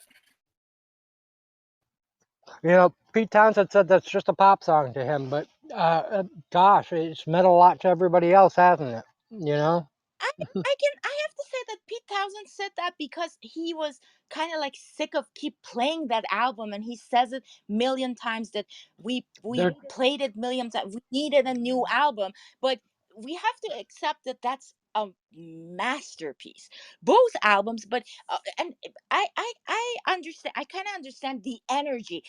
Eric, we just talked about it. The energy and the positivity in Tommy, and like how like it makes you stand up from your chair. You cannot sit and listen to Tommy. That I kind of understand what Randy is getting to. but if you're really really stoned, you don't want to stand up, and Pink Floyd The Wall is perfect for that because That's because the energy is so negative, and every once in a while you just want to cry and whine because you weren't treated nice by that school teacher back when you were a little kid, and you need Pink Floyd The Wall for that. so Randy, tell us why you love Tommy so much, the music, the album. Well, I mean, to me, I don't know how else to put it. Let me take a deep breath. I've just walked into a room where I have a tumbler going. I mean, yeah, I'm going to try and explain something. I don't know. I'm going to reveal my age right now. I'm 50. I'm 61. Okay. Is anyone close to me in age? I'm 36, so Gentlemen, I'm old. Eric or Herbert, are either of you I, close to me in age? I'm in my 50s, and Herbert. I don't think he's walked away from his microphone, but Okay. he is an octogenarian. He is an So octogenarian. Eric, maybe you He's can the relate oldest. to this. Okay. So as I was coming of age, okay, Pink Floyd was a very anonymous band. So that even though Dark Side of the Moon was a huge selling album and a phenomenon, and they were playing big stadiums, but somehow, maybe it's me, the age I was at, but like if you had asked me in like 78, who's a bigger band, The Who or Pink Floyd, I would have said no contest, The Who. The Who is the bigger band. And then something happened, and it's been happening over 30 years. Pink Floyd has trended straight up, and the Who has basically people have gotten less and less interested in the Who. I don't know what it is, but this Well, is the arc I of have an this answer. band. I have an Tell me, answer for that. I have an tell answer me. for that. Um, But do you agree with the premise? I do, but I also think that the Who weren't producing great work anymore So when do you think they for stopped a making long great time. work? I would say It's Hard was probably as close to, yeah, I would say It's Hard Yeah, but would be when's that? 76. Oh That was man. the last. That was the last album that they did when before Moon died. After that, you have No. But what Athena, about the which is album? No. just a You're pop calling song. it It's Hard. Wasn't there I'll you tell know, you, it's because of the I one think with it's because of politics. Pink Floyd played more political songs, and maybe, and they toured more. They toured internationally. The hmm. Who, they didn't. They stay at they played like more pop songs, like pop cult songs, and they didn't tour much. Maybe, Yeah, well, maybe. they did their Goodbye America tour in 1981, Oh, they and did then multiple Goodbye America tours, right? well, but they didn't. But the entire 80s, neither Pink Floyd nor the Who toured. Yeah, Neither you of know them. your stuff, dude. That's right. That's right. The Who came back in Ne- like 89, 89 right? when they Yeah. came back with the Tommy tour, which and Townsend had lost his hearing. Right. He So played in like a little plastic booth. yeah, which I saw Yeah. that live actually. Yeah. And then People they around actually me put did. I did not. I didn't. I, I was really on a and budget. they put it on television, but Oh, lucky guy. Pink Floyd didn't tour again until '88. So Pink Floyd did Pink So tour in Floyd '88. at but Woodstock. without The Who Roger Waters, already. without Yeah, Roger of Waters, course, because that Actually, part he I had get. left. Woodstock. How come a band that were the Randy is right, because how come a band that was in Woodstock is not like well known as Pink Floyd? That's another thing. How come? Well, I mean, it's a very interesting thing, and here's this is where it gets a little. You said the word politics, but there's something else going on here. Like basically, Townsend is an art school genius, but Daltry is a very working class guy. Whereas all the guys in the Floyd Eric just said are that. like Eric said that. artists and architects and college. They grew up in Cambridge. There's a mystique around the Floyd. There's no other way to put it. There's just a mystique around them that Their music has stayed in fashion as part of it, is it their music or their image and that has stayed in fashion? well, their Both. music.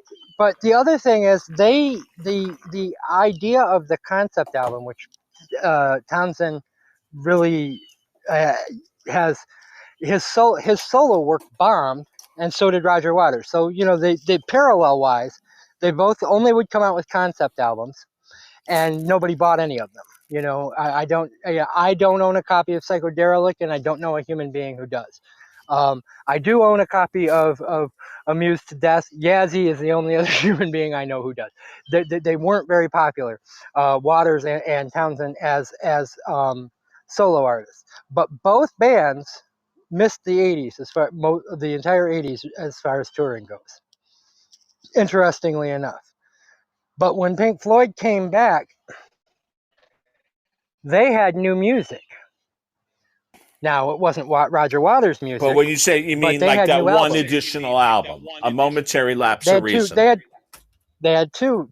They had two. They also had the Division Bell in '93, and the Division Bell tour was the second largest money making tour in the history of rock and roll music.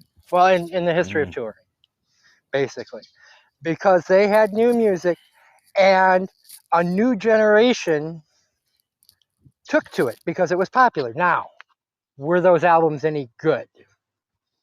No, no, they were not.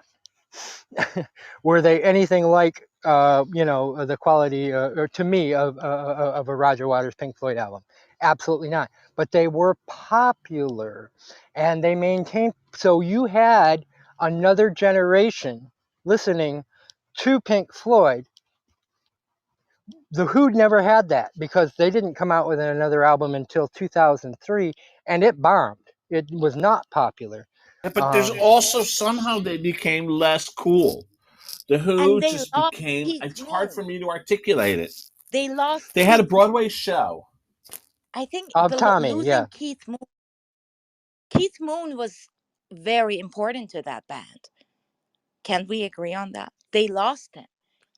It's it's like the And pillars of a house. and in a way, Keith Moon was kind of the cool one of the band, really. Oh, You know, oh, I mean, oh! I feel like my heart, like I hurt the scatters in my heart suddenly. Oh, it's so sad, like Yeah. losing these artists, the musicians. Oh, But then the Pink Floyd had lost Sid Barrett, although he didn't die. He was gone because of the brain damage that yeah. he suffered. So you have a similar, but no, but that was it, because you had that second generation, Randy, that picked up Pink Floyd's music. Yes is another example of a band that remade themselves in the mold of, now that was in Pink Floyd did this in the 90s. Yes did this in the 1980s, but where they I'm listening. basically abandoned their progressive roots, but and released very 80s friendly music. And Oh, it's so incredible. now, yeah, They're changing the 80s is yes, incredible. It's a whole other band. They became like Duran Duran or something for a little while. yeah, Yeah, because they got the two guys from the Buggles who did Video Kills the right. Radio Star. Trevor Horn and Trevor Rabin. I forget the names. I get them all mixed up. Yeah, Well, so yeah. do I, because Yes is. I'm not saying I don't like it yet. I do, if I'll listen to it if a Yes song is being played. But to me, Yes is very bubblegum. It Well, dissolves for me. well, like You Yes know. from the '70s. I mean, I'll always give it up for Oh God, yeah. Roundabout, Seen All Uh, Good People. The great what was stuff. the what was the album that had only one song? Tales of Topographical Oceans. Right. Oh, I thought that's Rick Wakeman. No, nope, that was Yes. That was not a solo project. Cool, Rick cool. And Wakeman then of hated course, that out, Close to but the yeah. Edge. There's a lot of Mhm. songs, a lot of great songs. Very experimental, very edgy. Where they Yeah, did, well, Pink Floyd did the same thing as Yes in the 90s. Or in the 90s, Pink Floyd did the same thing that Yes did in the 80s, which is settle into the music of that era and recreate the band, and they have a new following. Well, the Who never did that. yeah. So when their generation aged out of pop music, you know, then their fan base stopped. I love that Pink you're Floyd, on the putting other it hand, 100% on the music, and I just keep wanting my because I'm a marketing guy. I keep thinking about image. I keep thinking about image and well, but who are you marketing to? If you're marketing to the next generation, because nothing is ever going to be cool that you market to middle-aged people. But I have to say that Who's Next and My Generation are amazing albums. Dude, Like they're Quadrophenia is an amazing album. solid I think albums. Like Quadrophenia is my from favorite.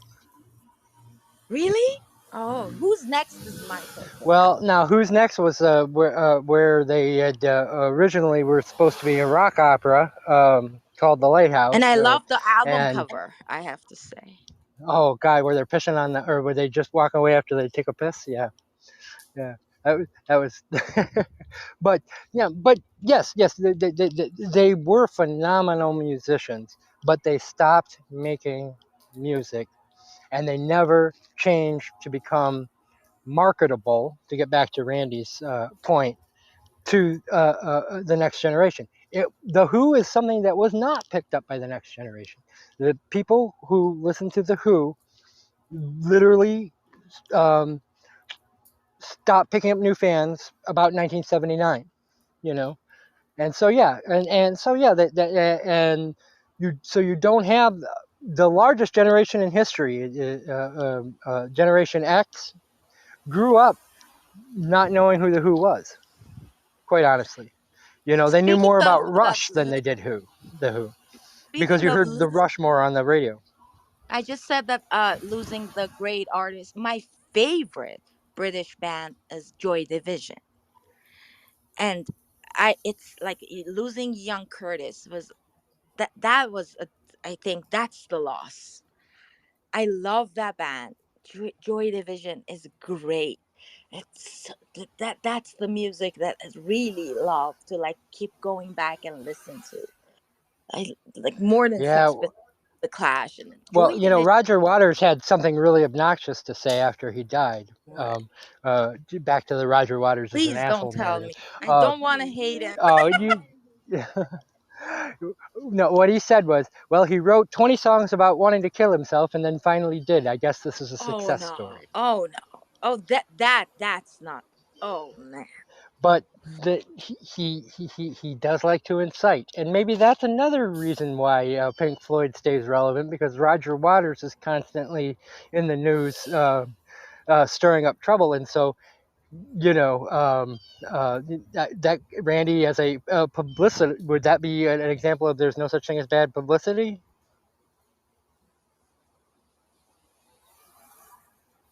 You're right. There's no such thing as bad publicity.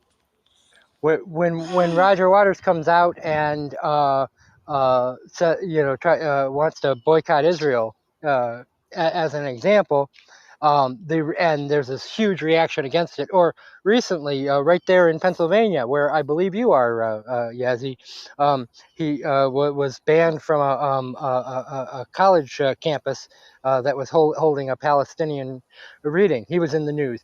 That's going to sell some Pink Floyd albums, because once you mention Roger Waters, former Pink Floyd frontman Roger Waters in controversy, that's going to sell some albums right there. Yeah. I Hey guys, I just checked the news, and I just got the news that Terry Kirkman of the association just passed. He was the lead singer. He's the guy who wrote "Cherish." He was 83. yeah. Wow. And I don't know where you guys are on that band, but they're classic pop, not classic rock.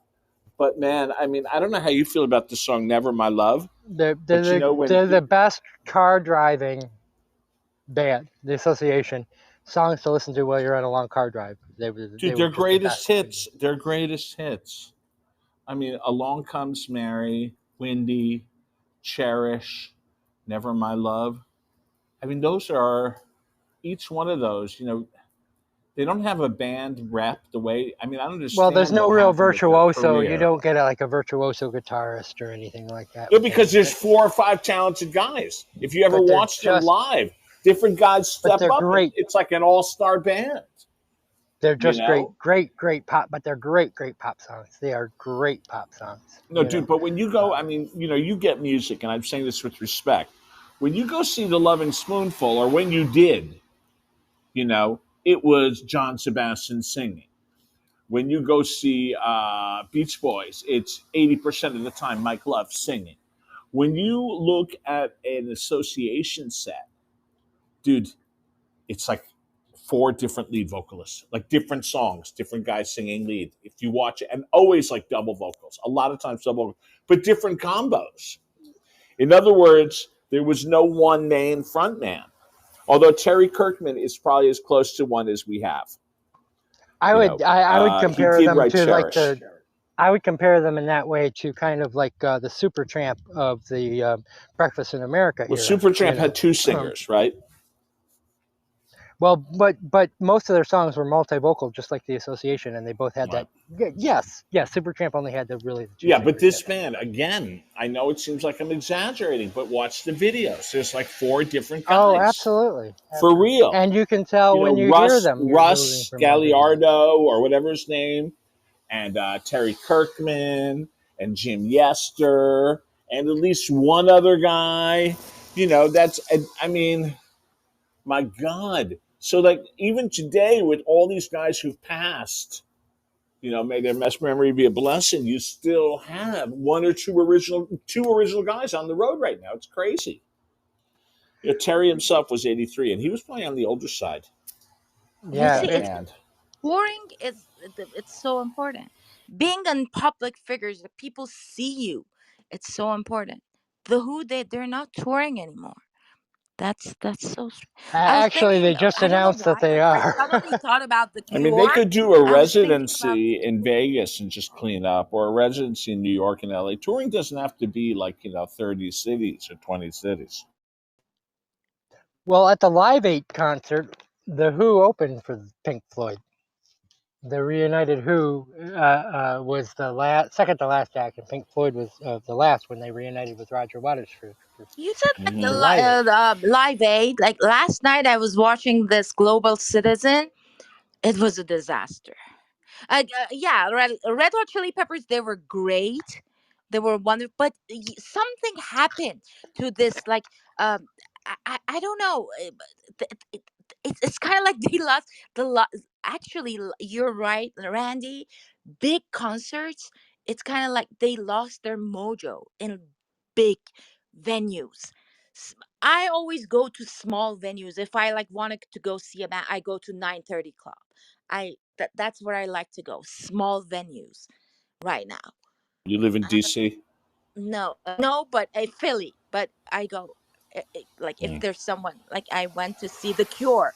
They were there last year, and it was Yeah. beautiful. Robert Well, Smith. I lived outside of DC in Fredericksburg, up until just recently, and yeah, I saw a lot of. It's a great place to see shows. Great play. Well, the other thing to think about when it comes to 80s rock is while The Who, Zeppelin, Pink Floyd were gone, uh, along came U2, along came REM, Talking Heads for a good part of the decade, The Police. I mean, like, who really mega benefited from the absence of these superstar bands? Who became the arena bands? Of course, Bruce Springsteen. I mean, it's an interesting time. By sleeping, by taking a long break, they, by taking an 8-year break, they made room for a lot of people to come up. Well, and Um, that's the part that you were alluding to earlier, Randy. Is Pete Townsend and Roger Daltrey didn't take a break. They had solo works come out. Nobody bought them. Nobody remembers them. Uh, what movie was I watching the other day? Roger Daltrey did the theme. Quicksilver. Roger Daltrey did the theme song. I had completely forgotten about that song. for sure, you're right. If those You had know, been Who projects, then people would care a little. well, yeah, because they at least have the name recognition. But and I hate to say this because I'm not a rock critic, and I'm a mediocre pianist at best. But I think another reason why is because they weren't very good. Yeah. David Gilmour from Pink Floyd played on the on a Pete Townsend solo album called White City, a Novel.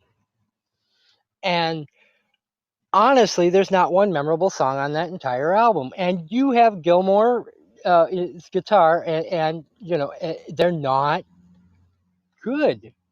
And maybe the Who worked best together as a band. Well, I mean, look, yeah, there's so many ways to look at it. But I love Robert Plant with Alison Krauss albums. Am I crazy? Well, I there's love so those many albums. rumors. I don't understand. I mean, it's a heartbreak. What Robert Plant has done to Jimmy Page, it feels like even a judge would come in and say, Robert, just do one album, one tour with the fucker. Just, look, this guy, what is it about Page? He can't make a record on his own without Robert Plant. Why doesn't I heard that Well, after the Jimmy Page '07 said reunion. himself, yeah, he said that was as good as they're going to play, and they're just not going to be, there's no reason to try and Yeah, but outdo that's it. him putting on a positive face. He's been waiting around for that phone call for 30 years. He's wanted to get back I together saw with Plant. Plant. I saw Plant and Page live in 1991 together. The way they dissed John Paul Go Jones on is just so YouTube cold. and type in Plant and Page, and there was a band project where they Oh toured yeah, no, together. they did an MTV Unplugged. What'd And you think of it? I'm not gonna, which I'm not gonna again say that I'm not a music critic, but it was interesting. But I don't remember anything where I was like tapping my toe, or I don't remember anything great coming out of that combination back then. Well, You it was know, a huge record. I oh, mean, commercially, whether I'm whether sure it it was, was. they redid a lot of I'm sure it Zeppelin was. songs. Is it remembered now though? I don't think it is. No, I love it. You keep it real. I love how you're keeping it real. Let's put it this way. I remember it, but I remember it for the absence of things. I just remember thinking, "Wow, how cold they are to John Paul Jones not to include him." Well, and This is how empty the sound was without him. they always were perceived as a selfish band. Page and Plant were always seen as kind of selfish. I mean, and that's being kind. They were seen as a lot worse than that. But to do a Arrogant. reunion, and someone Yeah. in the press conference, someone said, "Hey, where's Jean Paul Jones?" They said, "Oh, he's in the parking lot," or basically to make a joke about it. Yeah, John Paul Jones says he's still waiting for by the mailbox. Yeah, but I don't know. Now you say yes, it sold very well at the time, but the reason I don't point to that as being uh, a sign of one of these old bands doing well is it was not discussed afterwards. You know, it wasn't something where people, hey, you remember when they got back to when Led Zeppelin got back together? It's not something that we talk about in history. And to be Yeah, honest, because it Randy, was a double when it could have been a home run. It should have been a home run. It was a double. Until you mentioned it, I'd forgotten it happened, and I was at that concert and saw it live. And until you just mentioned it, I had forgotten completely that Plant and Page ever happened. You know. All right. And had I been at a Led Zeppelin concert, which I wasn't because I was too young, I can guarantee you I would not have forgotten. Right. You know what who I really love and appreciate, like, and I go every time Who? that he's playing near me, Bob Dylan. Wow, that's The man, complicated. He's horrible the live. You man. still He's see him horrible live? You live. still see him Come on, live I now? saw him live 2 years ago in Merriweather Post, and He's horrible he live. was good. No, he wasn't. The concert was really good. Well, Actually, I don't know. It's like let's get the down. nostalgia. Let's dive into it. I saw him about 5 years ago. He played at a grand piano the whole time. Except no, he does two. He never didn't play guitar the whole show. He either did solo vocals, he either did vocal songs where he was at the mic in the center, or he would be at the piano, but he didn't pick up a guitar. There were the songs. Let's face it, the old songs are indecipherable. You don't know. Suddenly you hear he's doing a song, and suddenly You you hear the sometimes chorus. sometimes you don't even know which song he is playing or Exactly. singing. That's what He He's playing a song, and everyone suddenly around you he me hear the did says. words he did blowing in the he How did wind. can he you did say that? How can you he like? did he did last time I saw him. Well, Yassi, let me tell the story, and then you can then let me land. Um, yeah, last time I saw him, he did "It's All Over Now, Baby Blue," right? And I was like, oh, this must be one of his new songs because I could not recognize it, and I can't tell you a single word, and, yeah, I've seen him live 3 times. Maybe I just caught 3 bad live concerts. Okay, over to you, Yassi. No, I just say I even like the latest album that came out like 1 month ago. I at the concert, I totally understand what you're saying. Everyone around me was saying the same thing. They were telling me like, how can you tell what song he's singing? And I said, because maybe because I love his lyrics, and I hear them when he sings it. I hear them, or maybe you're right. Maybe I caught him on his good day, but every time that I saw him, it was beautiful and I really liked it. And he was Patti Smith. She's still good. She Love Patti she's Smith. like one. Love her. It's like incomparable because she's way younger, but she like the whole venue was like moving. She was moving the crowd. And but how is this possible? How can they do that? Even Dylan, believe me, it was great. The concert was really good. I really like the guy. I like. I can't believe I'm saying this, but knock on wood, I wish like he stays like healthy and He's in still like a producing good good Oh, music. state of mind and oh no, let plays him and be healthy for another 50 years. But please. I love. listen, it comes down to money, and I mean, the Dylan show today, it's never going to be less than $200 in New York, even for the cheap Yeah, seats. I'm just, 100. it's no The priority. most disappointing concert I ever went to was when Lou Reed reformed the Velvet Underground, Did you saw that? and I saw him I was solo. I so didn't know excited. it toured in the U.S. I thought it only toured in I Europe. was I did. That's where I saw it. I was in Eastern Europe at the time. The most disappointing concert I was I Iggy Tell was Pop. us, so tell us excited, and it everything was you can about it, because nobody here saw it. Tell us all well. about it. Number one, it was horrifyingly bad. The uh, instruments were out of tune. Eric, he's gone. Randy's gone. I don't know what happened. He went. I'll miss him. Alas, alas. Well, okay, I don't Oh, have to he'll tell be my Lou back. Reed He'll story. be back. But yeah, but I saw Lou Reed like uh, 9 I years popped in ago. and out for a minute. I'm sorry. Sorry. Go ahead. Go ahead. Yeah, Why was yeah. it so terrible? Why was it so terrible? The instruments were out of tune. They didn't sing the entirety of some songs. What do you mean? First of Um, all, like you're saying Sweet Jane. They didn't sing all of Sweet Jane. what? Did he medley it? No, it went like Sweet Jane, and then he went like into standing on a corner, with suitcase in my hand, Sweet Right. Jane, and then Oh, you then mean they weren't doing the whole "Sweet Jane, they weren't Sweet doing. Jane"? They didn't do the whole song. He never gets in a Studs pickup in this version. He's just still standing on a corner. You have Let me no ask you idea another what. question. Were there just the four musicians on stage, or were there any supporting musicians? No, it was just the four musicians on stage. And John Cale was I don't know, um, because it was a very very large crowd, so I couldn't see very very well, right? But he was inaudible. I couldn't hear his keyboard work at all, and I hate to say this about Lou Reed, but I don't think he was a very good live performer, quite Hmm. honestly. I saw him in '84, and he was muscular and fantastic. He was in great shape. Yeah. Okay. Yeah. I saw Lou Reed solo. He was This like was 40 sometime in the years old. '90s. Yeah. This is sometime in the '90s. Yeah. Maybe he'd worn out, but he did not. I was very very well because I was so excited for it because I was in Serbia at the time. Were you in the And army or what?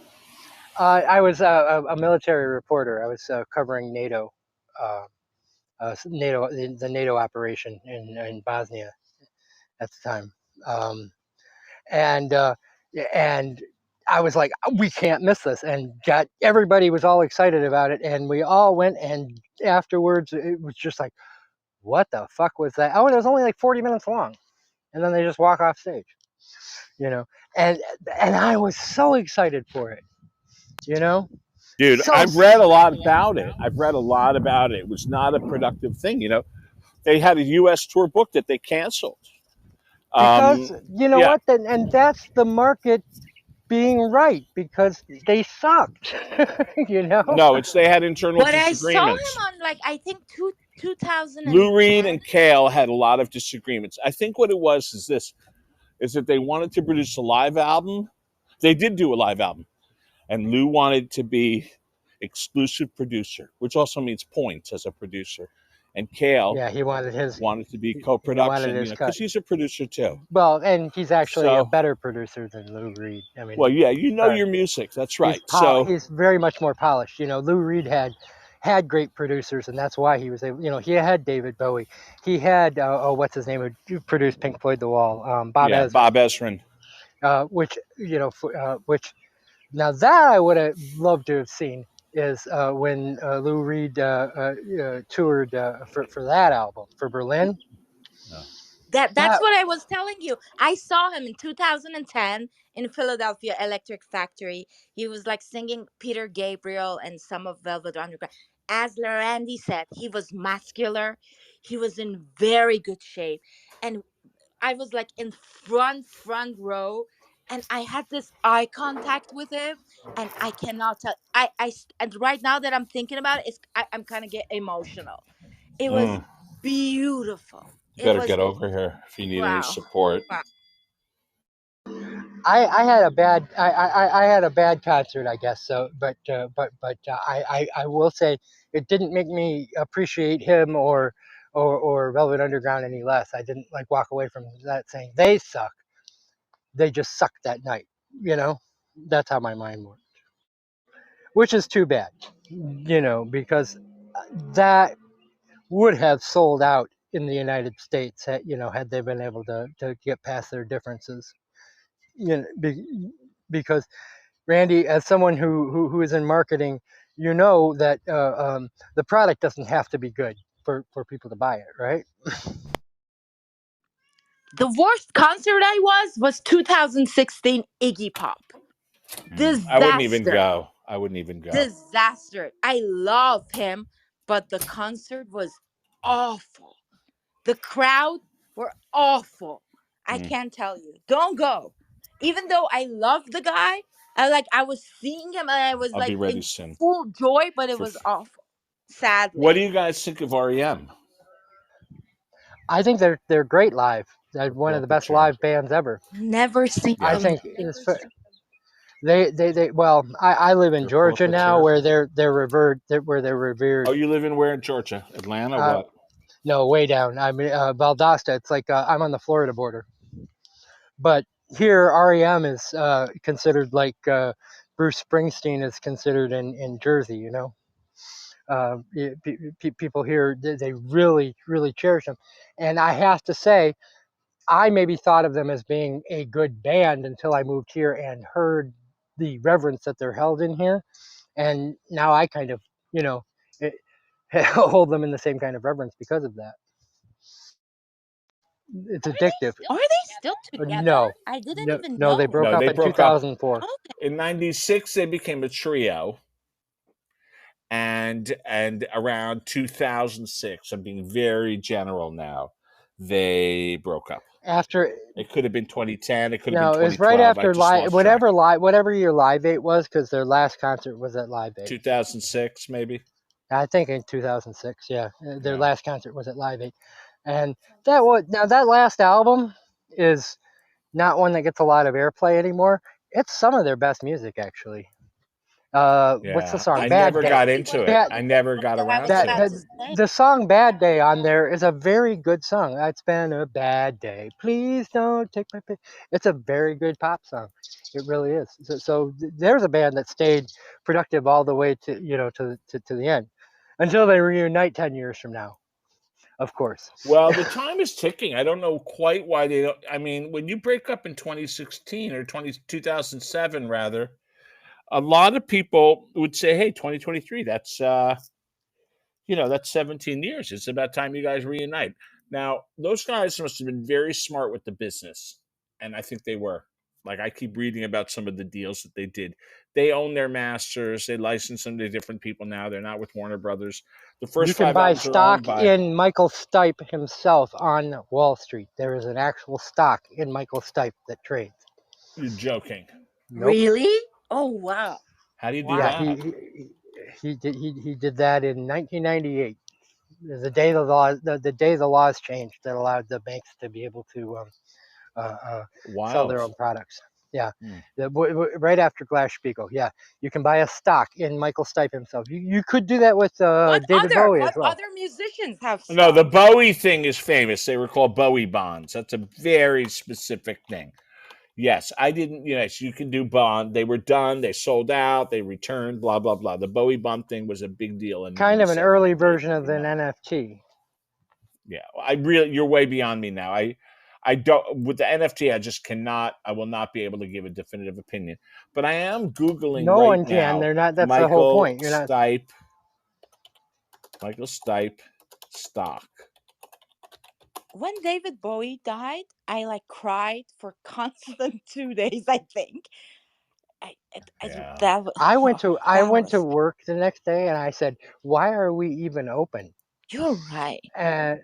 And you would think they all would have been like, oh, ha ha ha, or what have you, and everyone, including the general manager who made it like $1 million a year, was like, yeah, I know, right? Eric, You in know, the series that's how of much he meant to everybody. Halloween, now that we did The Wall and Tommy, we have to talk about Ziggy Stardust. You Um, have to put it on. it's not a movie, and this is a cinema channel. We'll have to change Okay, the you name. I put don't want to one change the name. Bowie in the series of Oh, all right. Halloween, please. Come on. I got it. We could do The Man Who Fell to Earth, I love. and then we can use and we can use it as a launch for David Bowie. There you go. You. Or we could do pop stars in film. We can do Mick Jagger in performance. We can do David Bowie in Man Who Fell to Earth. We can do. I have to go on Google. This would be a great episode. Let's Well, do it dude, I next We week. know a can do lot Dylan about too. that. I We mean, can do Dylan too. Dylan had really one third-party acting Yeah, role in the movie. that's Pat not really McGarrett, good. Pat That's all. McGarrett, and Billy the Kid. He for played which he wrote one of the best songs ever made. But Knocking you on Knocking think on Heaven's Door. Heaven's the Door. bootleg albums are Sam great? Peckinpah. Come on, Dylan's bootlegs that are keep coming out, they're great albums. But yeah, Very no, good. that'd be a great episode. Pop stars in the movie. So David Bowie, Mick Jagger's performance. Have either of you Yeah. seen Performance? Yeah, I have it. What is it about that movie? Why does nobody watch it? It must be terrible, right? I've seen like enough Mick I Jagger mean, in it I thought it SNL. was a great movie. Can It's a we you very talk never hear about typical Mick English. people Jagger talking about it. in It's never on SNL? TV, for example. Never on TV. Can we agree on that? What? Sorry, I That didn't could, hear you. it's never on TV. I think it's because it's a very standard English gangster film for so much of its running time. Okay.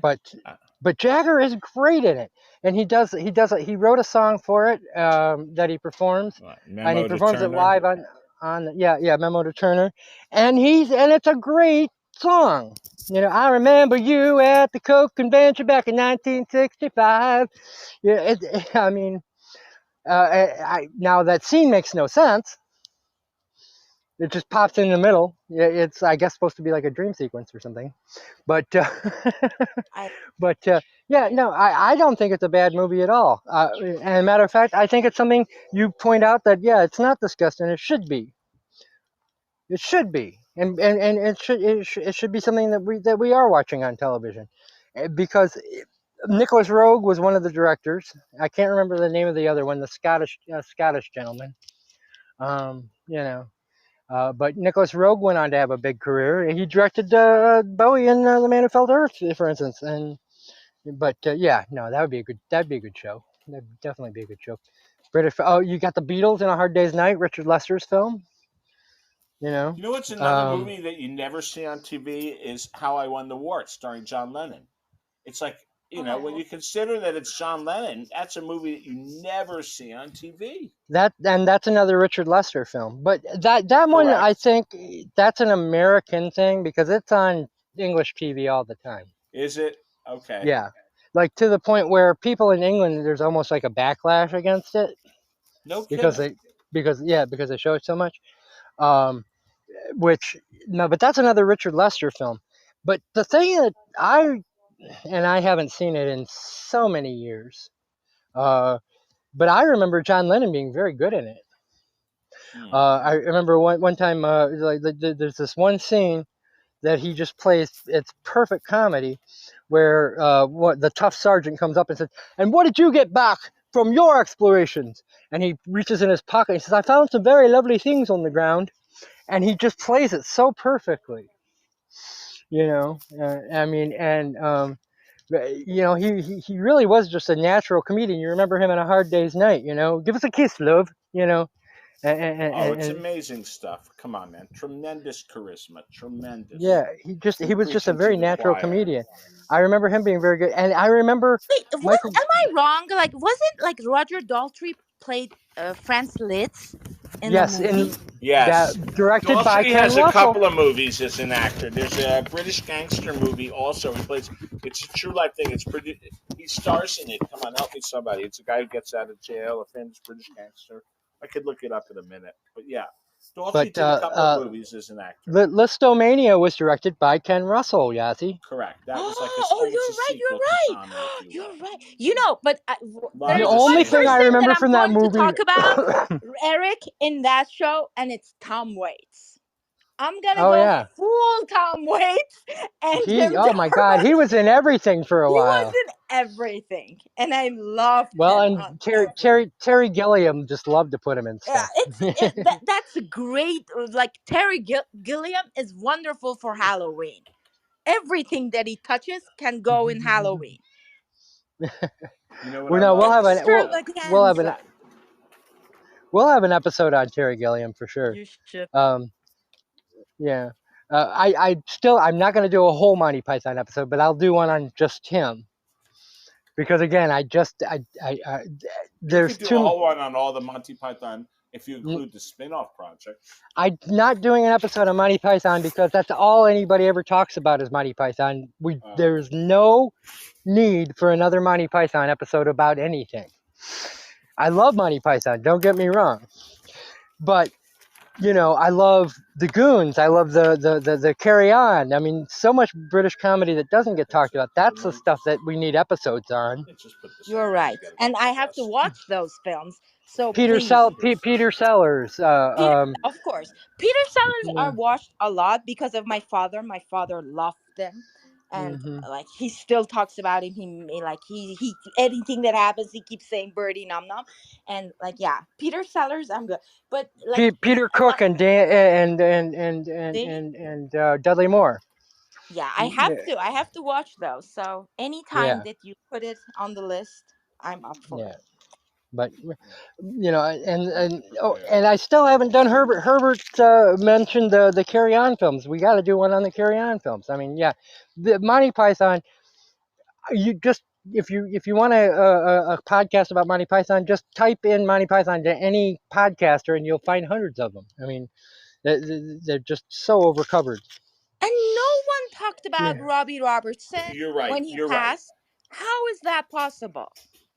Robbie Robertson, nothing. You hear nothing He about was him. a very difficult. He was He very wasn't difficult.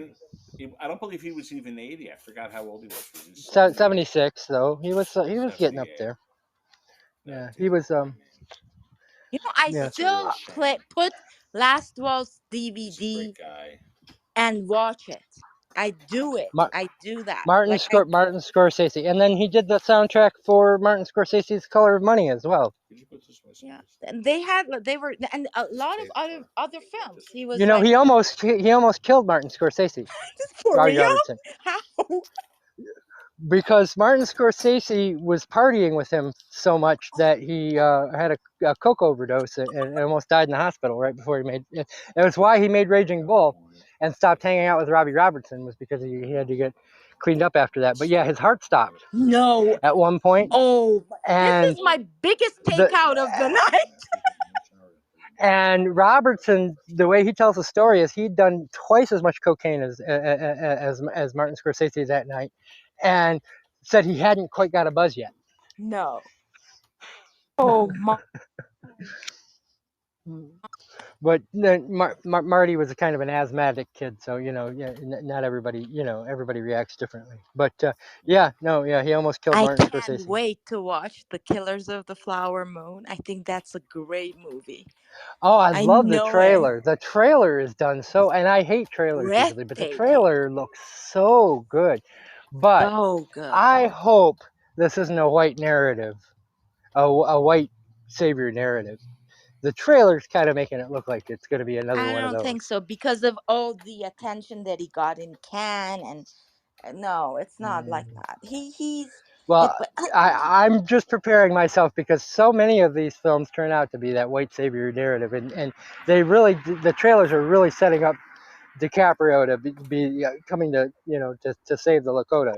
someone actually asked them on the Cannes press conference. They asked them, and uh, they said no. I think Leonardo DiCaprio, he explained that why it's not about it, and they actually uh, mm, like it that their whole focus was that they don't make it as a white narrative. So I think Oh, well, that's good. That's yeah. good. Okay, well Yeah. then I'm even more excited And to see it. De Niro, he was amazing on that press conference. I'm gonna send you the link. You're gonna love him. Like he started on Oh, Trump again, and yeah, just everyone laughed. And back channel it to me in my Twitter. I I will. followed No, you back on channel doesn't exist. I'll send you on Twitter because back channel yeah, on doesn't Twitter. exist It no more. doesn't Yeah, exist. Yeah, just send it to me yeah, that was a in Twitter. Yeah. great press conference. Yeah. Oh, I'd love to see it. We Yeah. have to Yeah. go Oh to God, De Cannes Niro. the next year maybe we all go to Cannes If celebrate. I if I had the money to go to Cannes, I wouldn't be doing this Yeah, from my cell phone, yeah, honey. we have to like yeah, put money aside for next year. Can big plans. I Randy would went to look up I would something. take just going to the Talladega Film Festival at this point. Okay, that's good too. We can anywhere. Or So Tribeca. Yeah. Tribeca, yeah. Oh, I'm Although sorry, I'm not into my independent movies anymore. But I'm gonna have to my close this room up. It's getting late. yeah, my cats are like killing right now. They're mad. They Okay. it seems like they don't like Scorsese and Robbie Robertson. They Well, start complaining. Thank you, Eric. Thank yeah, you, Randy. It was a great conversation. yeah. I'm like Yeah, Thanks, Randy. so Thanks. happy. And You even guys though are I know you welcome. follow can't for a hear me, thank you, follow. Herbert. A Thank you, Yeah. follow Herbert. for a Thank you follow, all. people. Have a good one. Have a good. Think of All right. me. Bye. I followed you, Randy. Okay. We'll see you next week, Goodbye, Yassi. all. Bye. Bye, Herbert. See you next week.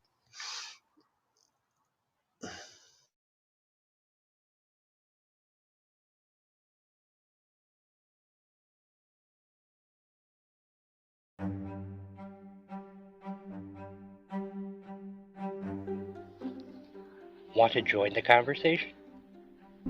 Every Thursday, we record on the Clubhouse app. Just follow the link in the episode description, and you can be a part of our panel.